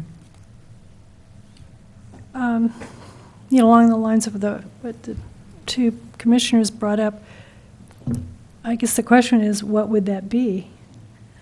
What is HPC leaning towards or indicating? If that structure is to be, what would the architecture look like? So I wanted to thank HPC for all the work they've done. And I find it's a little challenging. I'm in agreement with the architecture. I mean, I like it, but I understand where HPC is coming from.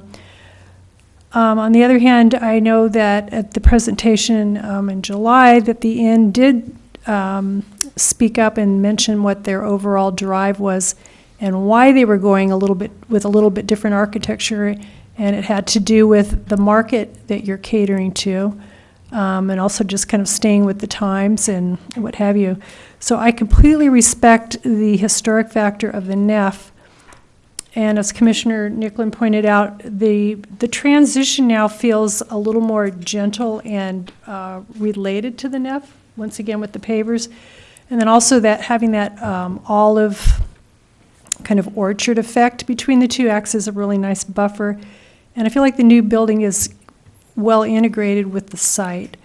I would also consider and this is maybe more of a question I'm kind of throwing out, with that olive alley or orchard transition between the two spaces, I would have a concern that it was blocking any exterior views from the NEF out into the space by having those trees. So, maybe initially putting in larger trees so that you've got a clear trunk. I don't, off the top of my head, know what the height of the windows are if I was inside of the NEF, but I'm thinking, I want to honor both spaces. Is where I'm coming from. Go ahead, Absolutely, Brian. and as I said in HPC, those trees that are going to be there, they're going to be mature from day one, and they have to be. The whole intent of those trees, not only is it a beautiful design, as you said, Kathy, but it's also to take the place of all the umbrellas we have out there. So these trees need to start day one with a very tall canopy, and will. And then a couple other comments too. The wood cladding, the color is actually very, I'm not going to say it's exactly the same, but it's very similar to the interior of the NEF, of all the wood treatments in there. So I kind of saw that compatibility. I also like just that you talked about using a stone finish for the floor inside of the new building, which I felt was very grounded and very natural. So I'm getting that you want this real natural feeling. So, even with that oak that's juxtaposed to the building, you've got that indoor-outdoor effect. I'm not saying I have an answer yet, but I'm just spilling what I'm thinking here. Sure. I think there was one other thing in our package too, that we didn't have any samples of the lighting fixtures that were going to be used. So I don't know if I think that's in our conditions of approval. There's a note on that. So I think those, right off the top of my head, were the things that I wanted to address. Okay. Commissioner Zabilla. So I really love the changes that you incorporated. I think you definitely followed at least what the commission was obliquely driving at, having just seen it for the first time and trying to make recommendations. To me, what keeps coming up for me, and I mean this in the nicest way, it's like an interpretive center that you would see in a national park almost. And to me, everything is about the story you tell yourself. If we go, and it was a lot easier to tell ourselves the story that it was just a terrible disconnect. Not terrible, but it was a huge disconnect, that first design, with what the inn is about. This, to me, I can tell myself more in the story, that this is the interpretive center leading onto this beautiful historical site. And in that respect, the glass, the transparency of it, to me, sets off the nef in a way that's really lovely, and accents it in a way that's really lovely, and it sort of disappears more than calling attention to itself. So I don't know how you would build a building that's more transparent than this one, without it being modern.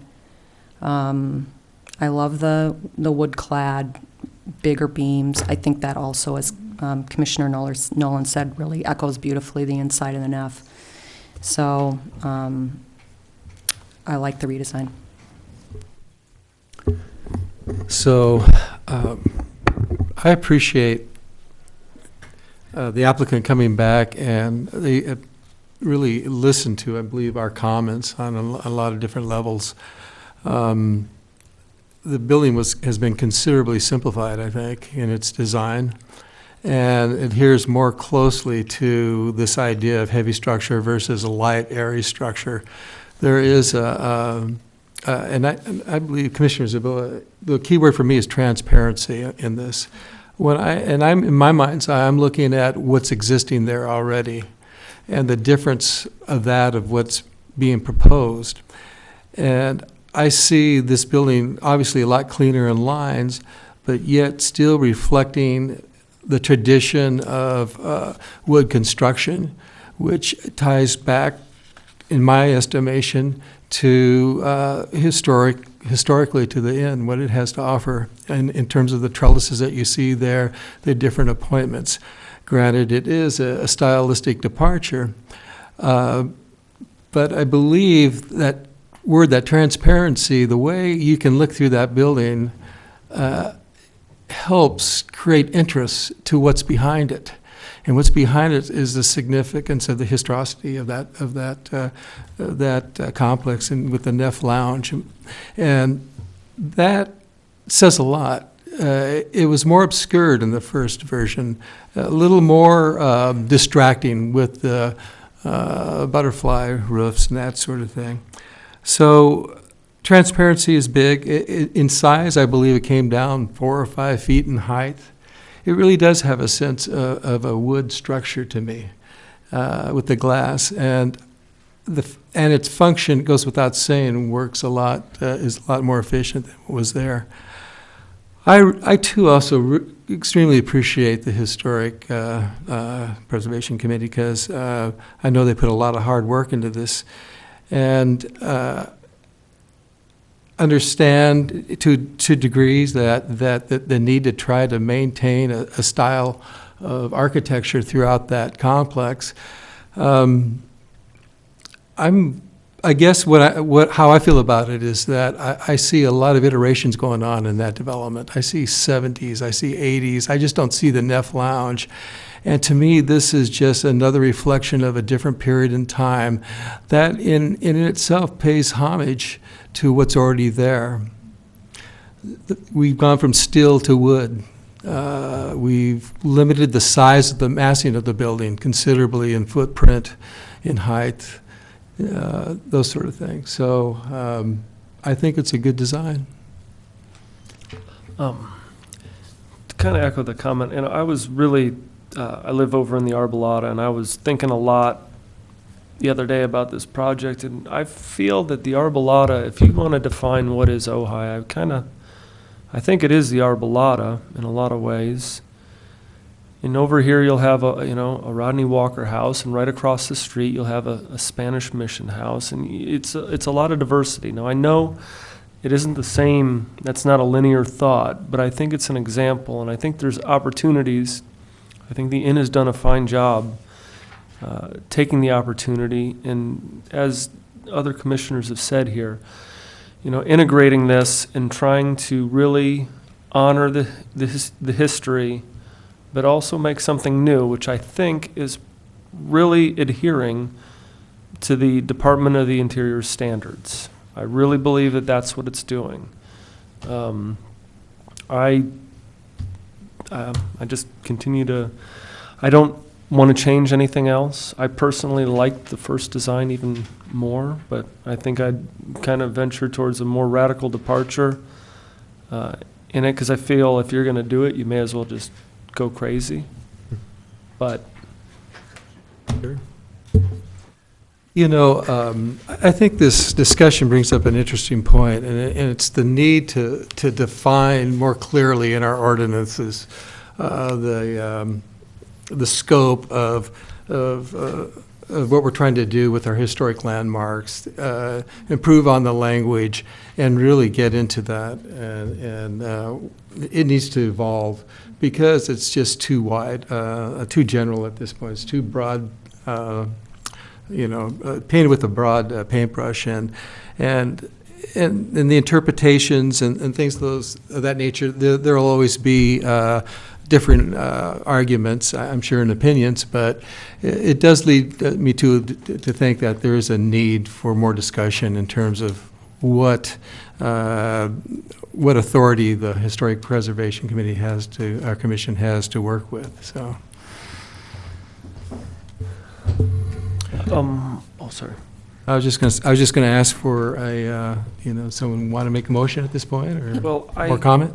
I have some questions on the actual resolution. I'm looking on page 4 and 9. You're probably looking at what I was going to suggest. There's like a typo in there, huh? Oh, I don't. Okay, go ahead. I don't know if I even saw that. I'm looking at number 11, tree number 84.1. Shall receive yearly inspections and care. A yearly report shall be submitted to the city. Do we really have the ability to make the inn? I mean, like, Yes. Where did that generate out of? Go ahead. I'm sorry, just hold on a second. So the tree report, the Arbus report, actually recommends that as part of, the tree report is actually pretty detailed. So it goes beyond just deciding whether something's hazardous or not. It actually gets into recommendation of tree, their urban forest out there. And so the idea of having yearly inspections was, I think it was in here on, I have to kind of. Page 10. Is it? It's attachment E, page 10 of 24. And, Yes. and of course, whenever you're good condition written by a city should, or any commission or city council should have timing, should have a responsibility, if applicable. So asking them to, their own Arbus report says go and have yearly inspections. Well, I want them to tell me they're doing it. I don't want to have someone who comes after me think this will become in a file and filed away. Putting that condition on it, then the inn is obligated to demonstrate they're doing this. And if someone were to come in and say, are they compliant with their conditions of approval? I'd say, where's your reports? So they have this in their own tree report to do and it really gets back to this concept of when you're doing construction in any drip line of a tree, especially a magnificent specimen like they have, we want to make sure that it doesn't happen that they do something and then 10 years later they come in and say, the tree's hazardous, I don't want to pay any mitigation. So the idea is, we had a tree committee meeting this morning actually, and we talked about this. The idea is to kind of date stamp the tree as it is today before they do this construction, so they kind of know the value of it and the specimen and the health of it. And then yearly, you're looking at it and seeing, did anything that they did during construction have any kind of negative effect on the tree? And that's the whole idea of having yearly reports. So the idea is, what really triggers it is that they're asking to do construction within the drip line of a protected tree. They're saying, can we? And we're saying, yes, provided you do this. And so that's where, is that, you go ahead and say it, but that's really what it comes down to.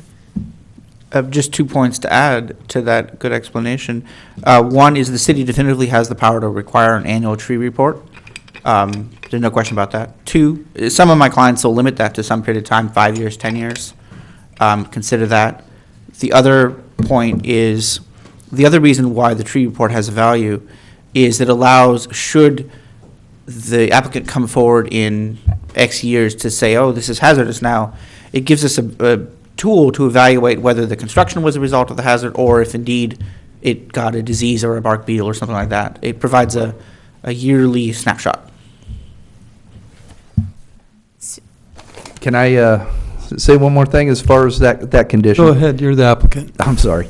If it's possible to put a time frame, and Commissioner Nolan, you can probably, you obviously know a lot more about trees than I do, but a perpetuity condition on a living tree doesn't seem, I mean, at some point that tree is not going to exist anymore, whether we inspect it every year or not. Then it would go away, Yeah, obviously. it would certainly disappear when if the tree died. Or it could go on for 200 years. Absolutely, and we hope it does, but if we could put a time frame on that, am I the only one I don't feel thinking that? comfortable putting the time frame. I think basically the tree is, when it's time, but once again, part of the reason for doing this is not just to have the, I mean, part of it's almost a mitigation because you're going to be working under it, but it also ensures that you are taking your part in managing the tree. We've looked at other reports where somebody wanted to take a tree out, a similar situation, but on a residential property. And we find out in the end, they never once had an arborist come and do any pruning, or there wasn't any training, even though it was really close to the house and what have you. And I know this is key to this project, Sure, the absolutely. oak. So I would be hesitant to do it. I almost feel like, And I'm fine with Yeah. that. I just wanted to ask the question, and yeah. So You're sitting here. I think I would pass on that. Okay. perfect. Okay, thank you. So I also wanted to bring out a couple of more of the tree, because I think we're done with the design review permit, you're not done, you haven't taken action, but. Go ahead. But with it, regarding the tree permit, so 84 is being proposed to be removed, and we have written this, that it is being, the condition is removed, with mitigation replanting of one valley oak tree, which I believe is the species that's taken out. So, because I wasn't really sure how the tree got to the state that it is, I wasn't clear on what size mitigation to put in there, and so the condition, which is number 12, which is on page 4 of 9 to the top of 5 of 9, it says the location and the size of the tree to be approved by the city prior to installation. So I was hoping that maybe you had some suggestions on that. Again, we can't go back in time and really figure out what happened to that tree and whether it was construction or, because I think there's been a lot of stuff done over the years to the tree. So it's probably a combination of factors. So I just wondered if you had an idea, or should we just have them propose something and then I take a look at it?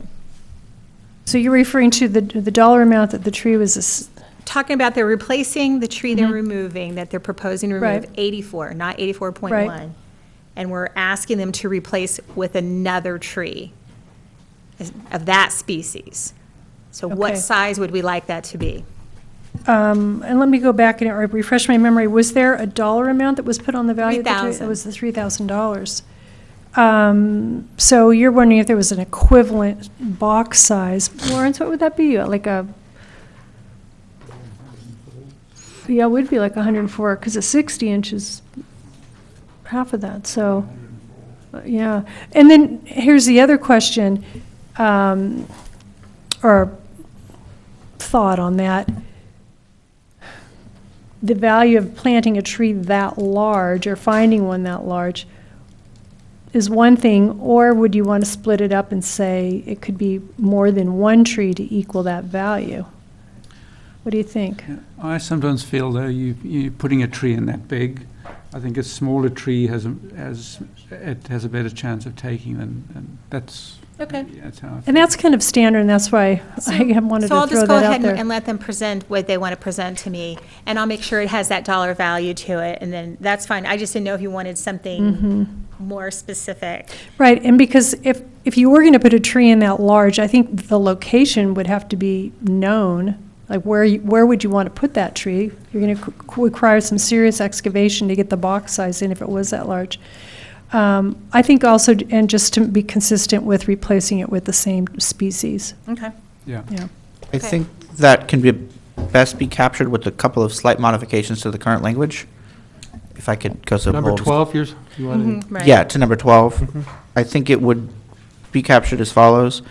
Pursuant to the Arborist report dated August 4th, 2015, the oak tree references number 84 shall, and that's a typo, shall be removed, and mitigation shall be the replanting of one or more valley oak trees of equivalent trunk inches. The location and size of the trees to be approved by the city's community development director prior to installation. Could I add something to that? Of course. Or could I discuss adding something to that? Absolutely. I've seen in certain oaks, projects I've been involved on in the past, when we've had to cut down a big oak tree, we've preserved some portion of that tree as like a bench. Is that getting, is that getting too esoteric here? I mean, could there be some portion of the tree that's cut down, saved for some use? As a historical nod to what was there. Yes, How old do we just- think that tree is? Was that ever estimated in the arborist? You think it's a 100-year-old tree? Well, I know it was big. I don't think it was identified in the report, but I like that. I really like the idea. I think it's more than 100 years. I do too. definitely. More like 150 There was probably. no specific age estimate. Mr. Skaggs, do you have any feeling on that? You know, I'm not such the creative one, but I'm quite certain we could come up with something. Mm-hmm. I don't know what, a bench, a sign, a backing for a sign, I don't know, I don't know. Rather than it just going to firewood and getting chipped up. Sure. You know what, I'm not opposed to any of those suggestions.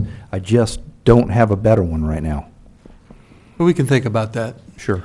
I don't know how you're going to write that in a report. Our option would be two options. One is we add some language that captures that, or two, you rely on the applicant's goodwill to do that. Let's add some language. Okay. If the rest of the commission, so, Any suggestions?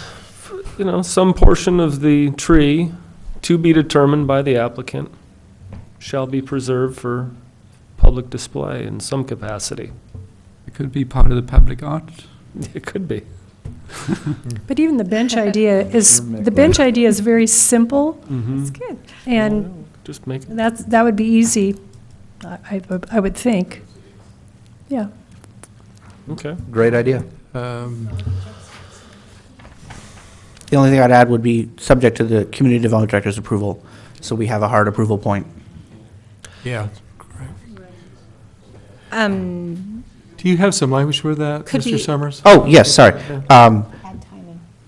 The applicant shall preserve a portion of the removed tree, subject to the community development director's approval, and the applicant shall present a plan to preserve a portion of the tree prior to removal. Excellent. You want to move it right away? Then how about prior to the certificate of occupancy? That gives you guys time to. One final question.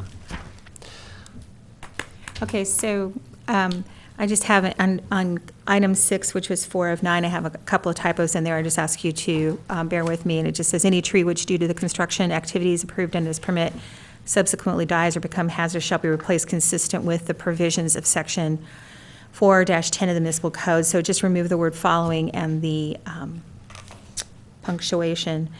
And then, as I said at the beginning of my presentation, I would like you also to add the condition that this project, the applicant apply for and receive approval of his public art prior to, in accordance with the Ojai Municipal Code, prior to Okay. issuance of building permit. One question. On point number 13, this kind of bleeds over into page 6 of 9. Uh-huh. This has to do with cultural resources. Yes, sir? In the event that archaeological resources are unearthed during project construction, all earth-disturbing work within the vicinity of the find must be temporarily suspended or redirected until the archaeologist and the monitor have evaluated the nature and significance of the find. Do we have the ability to put in a cap of this must be evaluated within 48 hours? It seems very open-ended to me, like a project could just be indefinitely stopped. Yeah, I see your point. I don't know.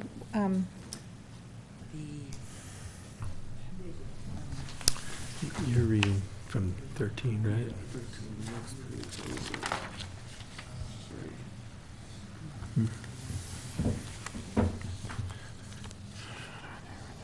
Yeah, he's, so, What I was pointing out to Director Wold is that another 2 lines down, there is the requirement that within 10 days of a find, the applicant submit a plan to the city. But I guess your concern is that there's no hard deadline for the city to review said plan, or that there's no hard deadline for the monitor or the archaeologist to.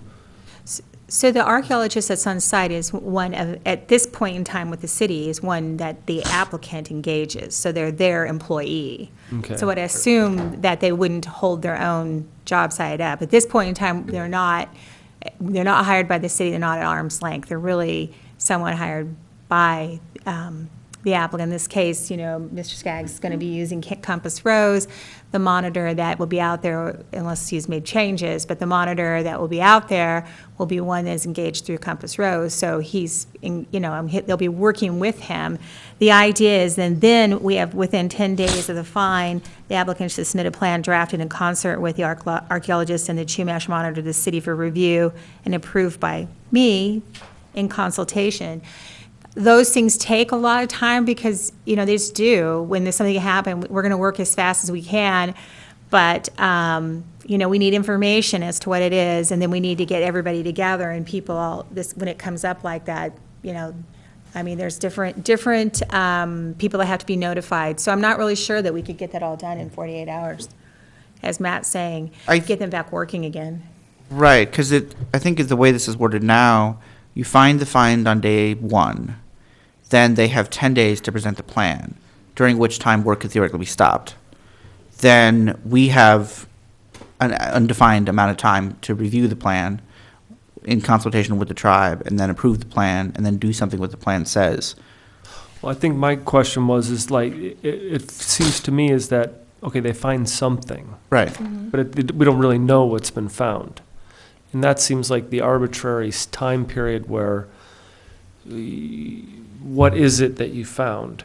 And then kind of going into the 10-day period afterward, it just seems kind of vague in that sense. But it may be if the fellow commissioners I don't find agree. it. I picked up on that too, because there's a difference between the time that the 10-day and the period between the archaeologist and the monitor. It's a bit undefined. And if we could just solidify that with whether it be 5 working days or something like that before we. And then I understand. What are you asking for 5 days to be? I guess I'm not sure I'm seeing the stages. It looks to me in this, the find is made, then the next step is 10 days later, the applicant has to submit a plan, but you're identifying another step in the middle. The find is made, the find is evaluated, then the applicant submits the plan. Am I hearing that right? So I just want to give some clarity. These are draft, these conditions have been vetted through our process with the Native Americans. They're what we agreed on for this particular project. You are you are modifying a condition that has been vetted from people who aren't here tonight, because they're thinking that we are adopting these conditions as they were, as we worked out, because we had a consultation with them on this project. We've gone through many steps. They've done a phase 1. They've worked with a monitor. They've engaged them. We did the notification to the tribe. We've done this, and now this condition is being modified. I just want to make sure you understand that that's what's happening here. It's a long process to get to this point with these particular conditions. Yeah, I just think it's the first time we've seen these conditions, I though. I understand. mean, So, I think one Mr. way to Summers, do do you this- think the 10 days from the time that something is found, the limit, the timeline is 10 days, that would apply to the archaeologist and the monitor, so the applicant could provide a report at that point? That's how I Is that- read these conditions. And So I- there is a timeline, the way you interpret it, and it's 10 days. Yeah, from the it's point- the- from the time that something's found. The That date would, of the fine plus 10 days, that's the time for the applicant to present the plan. That would include the evaluation. If we wanted to modify it further, I would suggest maybe adding a sentence that would read, "This evaluation must be completed within 10 days from the date of the fine," making explicit what is implicit, that the evaluation happens within that 10 days, the same time as the applicant has 10 days that's a to little make the better plan. clarification, yeah. And I don't, No, that's fine. I think that won't present a problem with what Ms. Wold is referring to, in that it doesn't change the underlying timeline. Okay? Okay. Yeah, yeah. So, any further comments here? Are we ready to put forth a motion? Okay, I'm going to make a motion that we adopt Planning Commission resolution approving the required findings for design review permit, DRP 1509, and tree permit 1535, including CEQA findings determining the project to be categorically exempt from review under CEQA, and approving DRP 1509 with the attached conditions, with the addition or the revision to point number, is it 8? 12. 12. That was the first one? Right? Number 12, 13. 6, 13. 12, 6, and 13? And public And art. do we need to reiterate that language? No, as. You got it? that As, added and we're also going to add Addition, uh, additional condition. an which would additional be- condition. which would be that the applicant shall comply with the public art provisions of the Ojai Municipal Code. Oh, yeah. Is that it? Second? I'll second the motion. Okay. Further discussion? We're ready for a roll call. Nicklin, Yes. Isabella? Yes. Nolan? Yes. Foster? Yes. Wojciechowski? Yes. Okay. Thank you, gentlemen. Should be a great project.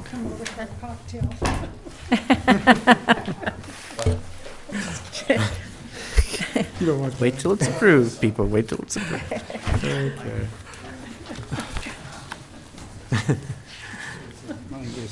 Okay, let's find here.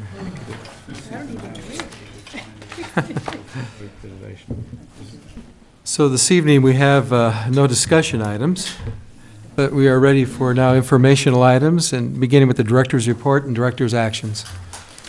So it's kind of slim tonight, it's just one, which is a director's exemption to paint a house that's in a mixed village use zone. And believe it or not, that actually requires a DRP, and in this case, a director's exemption, and that was approved. No earth disturbing activities with that one, so it's a little bit faster.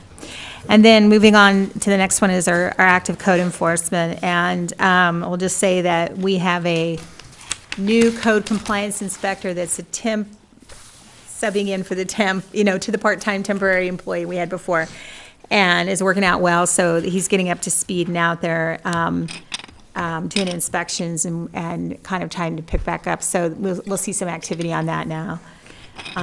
Okay. So I don't know if there's any particular questions. Yes, sir. On the last page of the active code enforcement, I see mold Yeah. What is that? Is that a code? No, I think it's just referring to substandard housing conditions. Somebody calls them and says, building official has to go out and take care of those types of things. Is that what it is, Sherry? Yeah, okay. Okay, future agenda. Future agenda items, okay. So we all know we're having a joint meeting with the city council on September 22nd. Okay, and so as it stands right now, we don't have any items action ready for October 7th. I don't know if there's something you want me correct, Sherry. It's getting late. We don't have anything. And majority of the reason for that is not that we're not doing a lot of work on our department, just nothing is ready to go. We just don't have anything that's action ready. We still continue working very diligently on the hospital. We're looking they're very anxious to get to the Planning Commission. We're still waiting, even today, for items to come in to deem them complete. But we will be moving them forward as fast as we can once we get everything ready for you. We still have outstanding items for traffic and drainage. So with that said, they're hoping to go sometime in October. We're hoping that we can get them in first meeting in November, but it's still pending their submittal. So we will give that to you. So I think that the Topa Mountain Winery revision we thought was going to come in so we could get it going, but I think there's a revision to the revision, as I understand from talking with Josh. So I think that we want the applicant to take his time and decide what he really wants to do out there. Then I don't think we're in a hurry, so that might have to be pushed off a little bit. So I'll go down the line a little bit with what we're still working on. We probably will be moving the Emerald Iguana forward now at this point, even though it's been on this forever. And I think that needs to be moved forward. We also have some new submittal materials from the 409 Fox Street, so that might be moving forward a little bit faster than it has. I mean, it's been 9 months of trying to get a complete application on that one. I already talked about the hospital. The rezone of the Bryant Circle area is coming right along. And we're still working on the cottages amongst the flowers. There's some issues with that goes back very far. The Drown subdivision is still incomplete and needing additional materials to bring it to where we can actually process it. I think the DRP and the variance going for the San Antonio streets is rather minor and should be coming quickly. And the 334 East Ojai Avenue is that little area between what used to be the thrift store and the arcade, and that's coming forward, but that is incomplete as well. We went over that today. And which one's the Blanche one? Oh, okay, I know the Blanche one. So the Blanche one, it used to be the printing, and now that's one correct, Sherry? Yeah. And that one we're working on, that's, they're trying to make that multi-tenant instead of a single tenant in there. And then going down the line, the Bryant Circle one is removing of a pretty substantial trellis around 417 Bryant. And 410 West Ojai Avenue was the project you heard before with the concept review, and now they're coming in for formal action. So that kind of gives you an overview of the kind of things we're working on right now. I think we just try to give you a little update of how things are moving. We did receive a new one in too for the El Paseo restaurant, the Nicola, where the L'Auberge used to be. Oh. Yeah. And I think I would just also say, I received a couple questions or a couple comments or queries about the Ojai Burger, and there was a condition placed on them regarding the screening of the equipment. And when all the architectural stuff all fleshed out, with the level of the parapet, you could still see the mechanical equipment on top. So they had to do a little revision that we did as a condition. I mean, it's really a compliance with the condition of approval. We put this condition on it, screen it, then they had to do some modifications to screen it. So you might be aware that that parapet got a little higher. Okay, great. Moving on to Planning Commission subcommittee reports. Evidently, there was no MAC meeting, and Commissioner Merck, is that right? He would be scheduled for the next one? I thought he just Yeah, attended. Commissioner Merck will be going on Monday. We already sent him the agenda, and he said He knows that he'd then? go. Yes. Okay. No report from City Council, because our next meeting's coming up next week, our joint meeting. And Commissioner Nolan, you'll be staying the whole length of the meeting, I guess, huh? Setting up camp next Tuesday. Yes, you will. Okay. Well, we appreciate that. Buildings Appeals Board, is there a report to be given from Yes, that? yes, there is. Okay. Commissioner Nicklin. So it was an interesting meeting. I enjoyed it very much. There was discussion items. There was to discuss and recommend changes to Title 9, Chapter 15, and they're going to have a recommendation to City Council next week on the 22nd. There was discussion about fire safety community, a little discussion about that. There was a short discussion on fences, walls, and hedge heights as well. Obviously, it's neighborhood planning and Complete Streets are working on that. Then there was discussion on second unit compliance program. That was it. Okay. So the next meeting is sometime in October now, I take it, and oh, you have that in front of you, great. So you're getting yours out of the way then, I guess. Okay. So that'd be attended by Commissioner Nolan. No further subcommittee reports? I do have Okay. two many things. So I will be giving the Planning Commission report on the 22nd, and that follows our joint meeting. So we're going to be discussing, obviously, some items. So I also wanted to ask if there was anything that the Planning Commission would like me to share in particular. I mean, because we're having the joint meeting first, we're going to get to have an hour with City Council. Then I'm going to follow up with another report to them that same night. So there's anything. I can't think of anything and that wouldn't be covered in the joint meeting. Right. You know, So just if- outside of updates of what Yeah. we've been doing. If it's okay, then what I thought I could do is I could give a report on what's been going on with Complete Streets and what have you. There's a lot And going I'm on. Yeah, and then one other, just a little announcement that I wanted to make was that Complete Streets is, we're going to have a booth on Ojai Day, which is the 17th, and of an informational education booth. And at the same time, on the same day, we're also putting on a bike safety rodeo, and that's going to be at the Mob Shop. And that's we're doing that in conjunction with the Ojai Police Department. We're hoping to get funding from some local organizations, planning to have bike helmets for kids that don't have helmets or if they've outgrown their helmets. We're going to be doing a safety program there, and we're also planning to have brochures on the 3-foot bike rule and safety brochures. So, and also tune-ups for the kids on their bikes will be at the Mob Shop, and it's all in preparation for the Monday to come, which would be the 19th, because on the 19th through the 23rd, we are going to do a Safe Routes to School week, and we're going to, I'm going to say tentatively, but this is what we're looking at, is having 2 pilot areas set up for the kids to ride to school. So now we're going to have, be addressing, say, the Topa, also the junior highs, which would include Matilaha and OVS and any adjacent schools.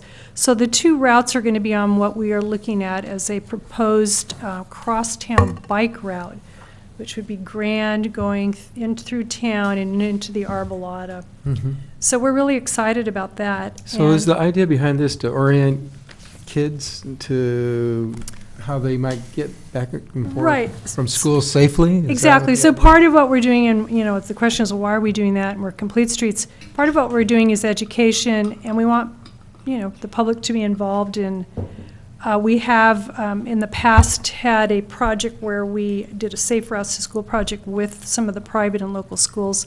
We sent out questionnaires to the principals, a lot of the teachers responded, and parents. And basically what we got back was a couple of the schools discourage kids from riding bikes to school and even walking because they said it's not safe. A lot of parents don't allow the students to do it because they figure it's not safe. And so part of this education program is to teach safety, but also it ties in with our bicycle and pedestrian master plan that we're doing. So it's all kind of dovetails. We're trying to get, the public input and outreach. Mm-hmm. And I love the fact that the police department, we had a meeting with them. I probably mentioned this before, but I'll say it again. It just far exceeded my expectations. They were so responsive, and they were throwing out ideas. I mean, I was taking notes left and right. So we have some fun things coming up with them, and they are totally on board with this. So I think that's great. It's a great spirit of cooperation going on in the community. Right. Sounds like. That's my report. Kathy, do you want Thank to give them an update on the training you're going to? Oh, yes. So, one other thing I should mention. I think that was last week, Councilmember Wyrick and I were interviewed for an upcoming publication article on complete streets. And while we were there, he happened to mention a training program that he was going to be going to in New Orleans. Now, hopefully I'm saying this correct. I went to bed at 3 o'clock last night, so I'm a little tired. But it's city building. I'm sure I'm missing one. City Building Exchange. Thank you, the City Building Exchange. And it's basically, a lot of it's new urbanism, but it's what we would call like smart new urbanism. So it's about kind of streamlining things and not going overboard. That's kind of my little encapsulated version of it. But also, one of our past planning commissioners, Commissioner Crabtree, happened to contact me, sent me the link. He goes, boy, I wish you could go. So I checked it out last Sunday and wrote this nice letter to staff, and it got approved. So I'm going, and it's going to be the 15th and 16th in New Orleans, Nolens. So I will come back with a really good report, and I think it's really going to help, information to help share with the Planning Commission and then also with Complete Streets. So I'm happy to represent the city, and thank you. That's awesome. Yeah. Good.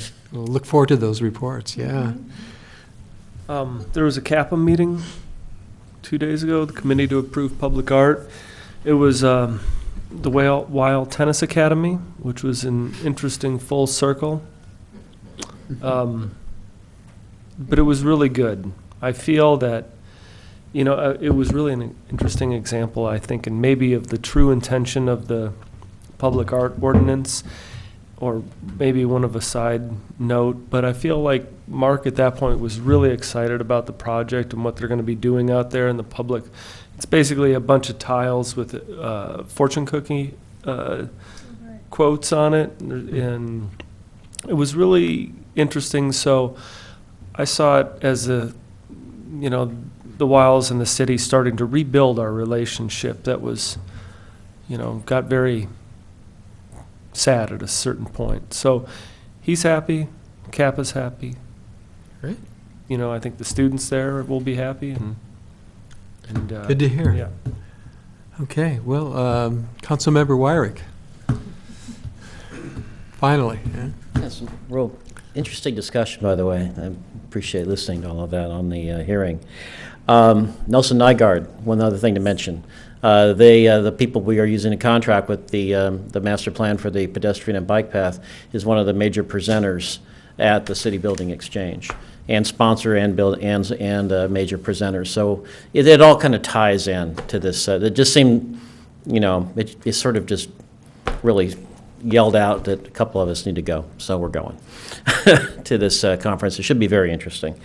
Building on that further, I think the tenor of the discussion that we had with the magazine, the Ojai Quarterly, was, I think, very good, because we tried to point out that it's about making choices. It's about the community making choices going forward, because as we think about what we could do, with dedicated bike paths and dedicated pedestrian paths, we're going to have to make the community will have, not us, the community will have to make some decisions about how we're going to handle rights-of-way, for example, one of the big issues. And if one of the issues is safety, in terms of people feeling safe to say their kids can bike to school, part of that's going to be, can you actually delineate from the traffic lanes, which relates to how we are going to evolve our use of rights-of-way. So this is going to be a community discussion. And I think it's incumbent upon us to define the issues and then see how the community responds to that discussion. That was kind of the spirit that we presented a lot of the data and ideas to the author of this article. So I think it's going to be interesting in just alerting everyone that this discussion is coming in terms of if we want to do, to what level do we want to implement is going to involve a discussion about things about how we're going to use our rights of way, for example.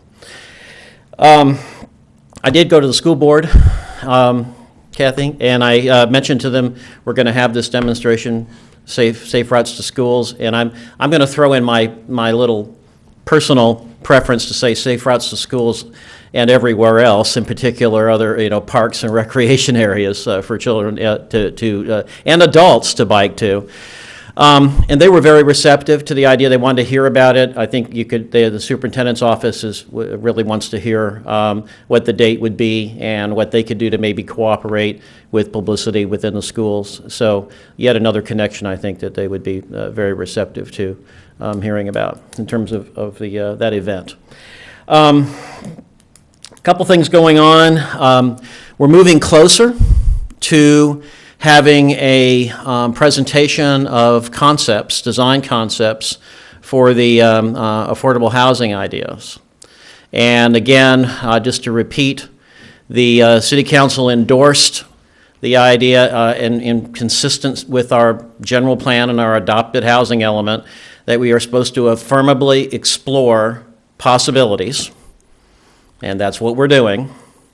In terms of this group, People's Housing, we invited them to come up with some concepts that we can look at and discuss, and the community can be part of that discussion.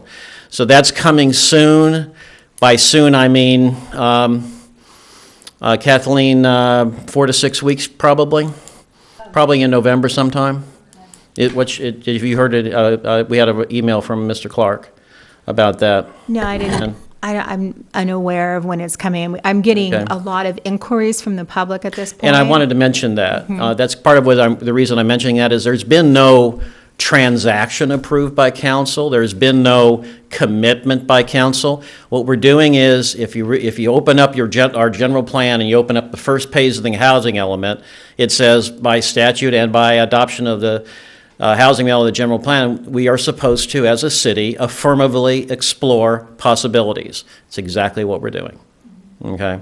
And that's it. And so if people ask you questions beyond that, that's as far as it's gone. And the idea, I think, that the city council had was, let's define a concept and let's have hearings on it and debate it and talk about it. And that's what we think was the right way to go. So that was a council decision, and that's all council has done it to this date. Okay. On the let's see. Oh yes, I'm sure you're getting calls about the hedges too. I wanted to mention that. So some pushback in the community on that. The council very much did, and we appreciate. We're starting to see the effects of that. I think the beneficial effects. We're starting to see some of these traffic hazards cut down to the 3 feet that they're supposed to be in the traffic visibility triangle. Again, that was the priority, and we're starting to see that priority manifested. I think it's a good idea. I think it's specifically consistent with the code and consistent with removing some safety hazards. It's something that I think is, how long ago was that priority list under Complete Streets? That was 4 years ago, 5 years ago? 2011. 11 was to try to start to address this problem. But there are there are some people that are not happy with having the hedges cut down to the 3 feet within the traffic visibility triangle. I was just going to say that. Please, thank you. So we haven't had that many complaints that I know of. I mean, most people have been really positively responding to it. Right. My staff indicated to me was some of the people were saying because of the age of the hedges being very long-term that they were there, that they didn't want to bring it down, like cut 3 feet off of an old. Do it in stages, So in they're other words. doing it in stages. Right. And we've been allowing them to do that because Right. it will Of let course. the bush or the hedge flush back out. So just let you know that some people, generally either they've performed when we've asked them to, or they've asked for some consideration, but we Right. haven't had too much, I know, of real pushback, not at least I've heard a few contacting us. Well, things, yeah. you know, street Probably talk. to you before then they come to us, Um, but ours has been pretty, what? 1% maybe. Yeah, 1%. It's been the community's been very, very Yeah, and basically, you've been sending responsive. letters pointing out that your hedge is a traffic hazard, and then they respond affirmatively. We haven't actually given citations, I don't believe. It's just a matter of We have not. letters, would you please become in compliance, and they've said sure. And those letters have been successful to date. I don't think Yeah. we've had to issue any formal you violate the law Right. citations. Right. So you might have seen some of the severe pruning going on, so it's working, and I think it's a good thing. If it, saves a few accidents, great. Yeah. And then, let's see, the only other thing I wanted to mention was that, that this can come up in our joint meeting, but I'm hoping at some point on the future agenda, we get into the Planning Commission taking up the conforming second unit guideline revisions. I didn't see it on the list, and On what list?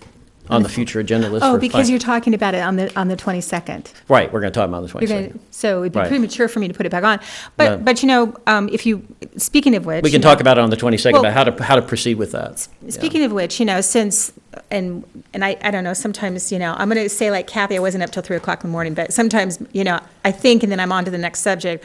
But since we don't have any applicant-sponsored applications for the 7th, we could put it on for discussion, and we have that meeting available, which is what I was going to say originally when I was Right. doing It's that. it would be an opportunity to just discuss moving It's a great forward on idea. the conforming So, guidelines. We would not put it on as a public hearing item, we just put it on as a discussion item. And I think that, that would make good use of that time if you didn't want to cancel. I am going to be going to the Cal APA, and I think that's from the 3rd to the 7th, so I would probably not be here for that discussion, so someone else, Matt would have to come but it'd be good, it'd be a good start, because you're just gonna, we have to get it out there for discussion and kind of a Absolutely. brainstorm, so. I think we're ready for it. Okay. I've been thinking about it a long I time. think everybody's so- ready to move on it, at least So- to start the discussion. So we can do that as That would be a good use of that time. Okay. Yeah. And then the last thing is, we're going to have hopefully the final focus group meeting on the vacation rental suggestions going to council this Friday. And I hope that we will get an agreement in principle on the majority council how to proceed in terms of putting some meat on the bone, so to speak. It'll be a concept. It'll be do we have buy-in from the majority of council? And at that point, it would be turning to specific. We'll be using Mr. Summers' expertise again to how do you implement those concepts into an actual proposal, and then. So we can touch on that Yeah. at the Tuesday night meeting? Hopefully. Yeah. Absolutely. So that's all I have for tonight. Great. Any questions for our council member? We're good? Thank you, Mr. Wyatt. Any further comments? No? This meeting's adjourned.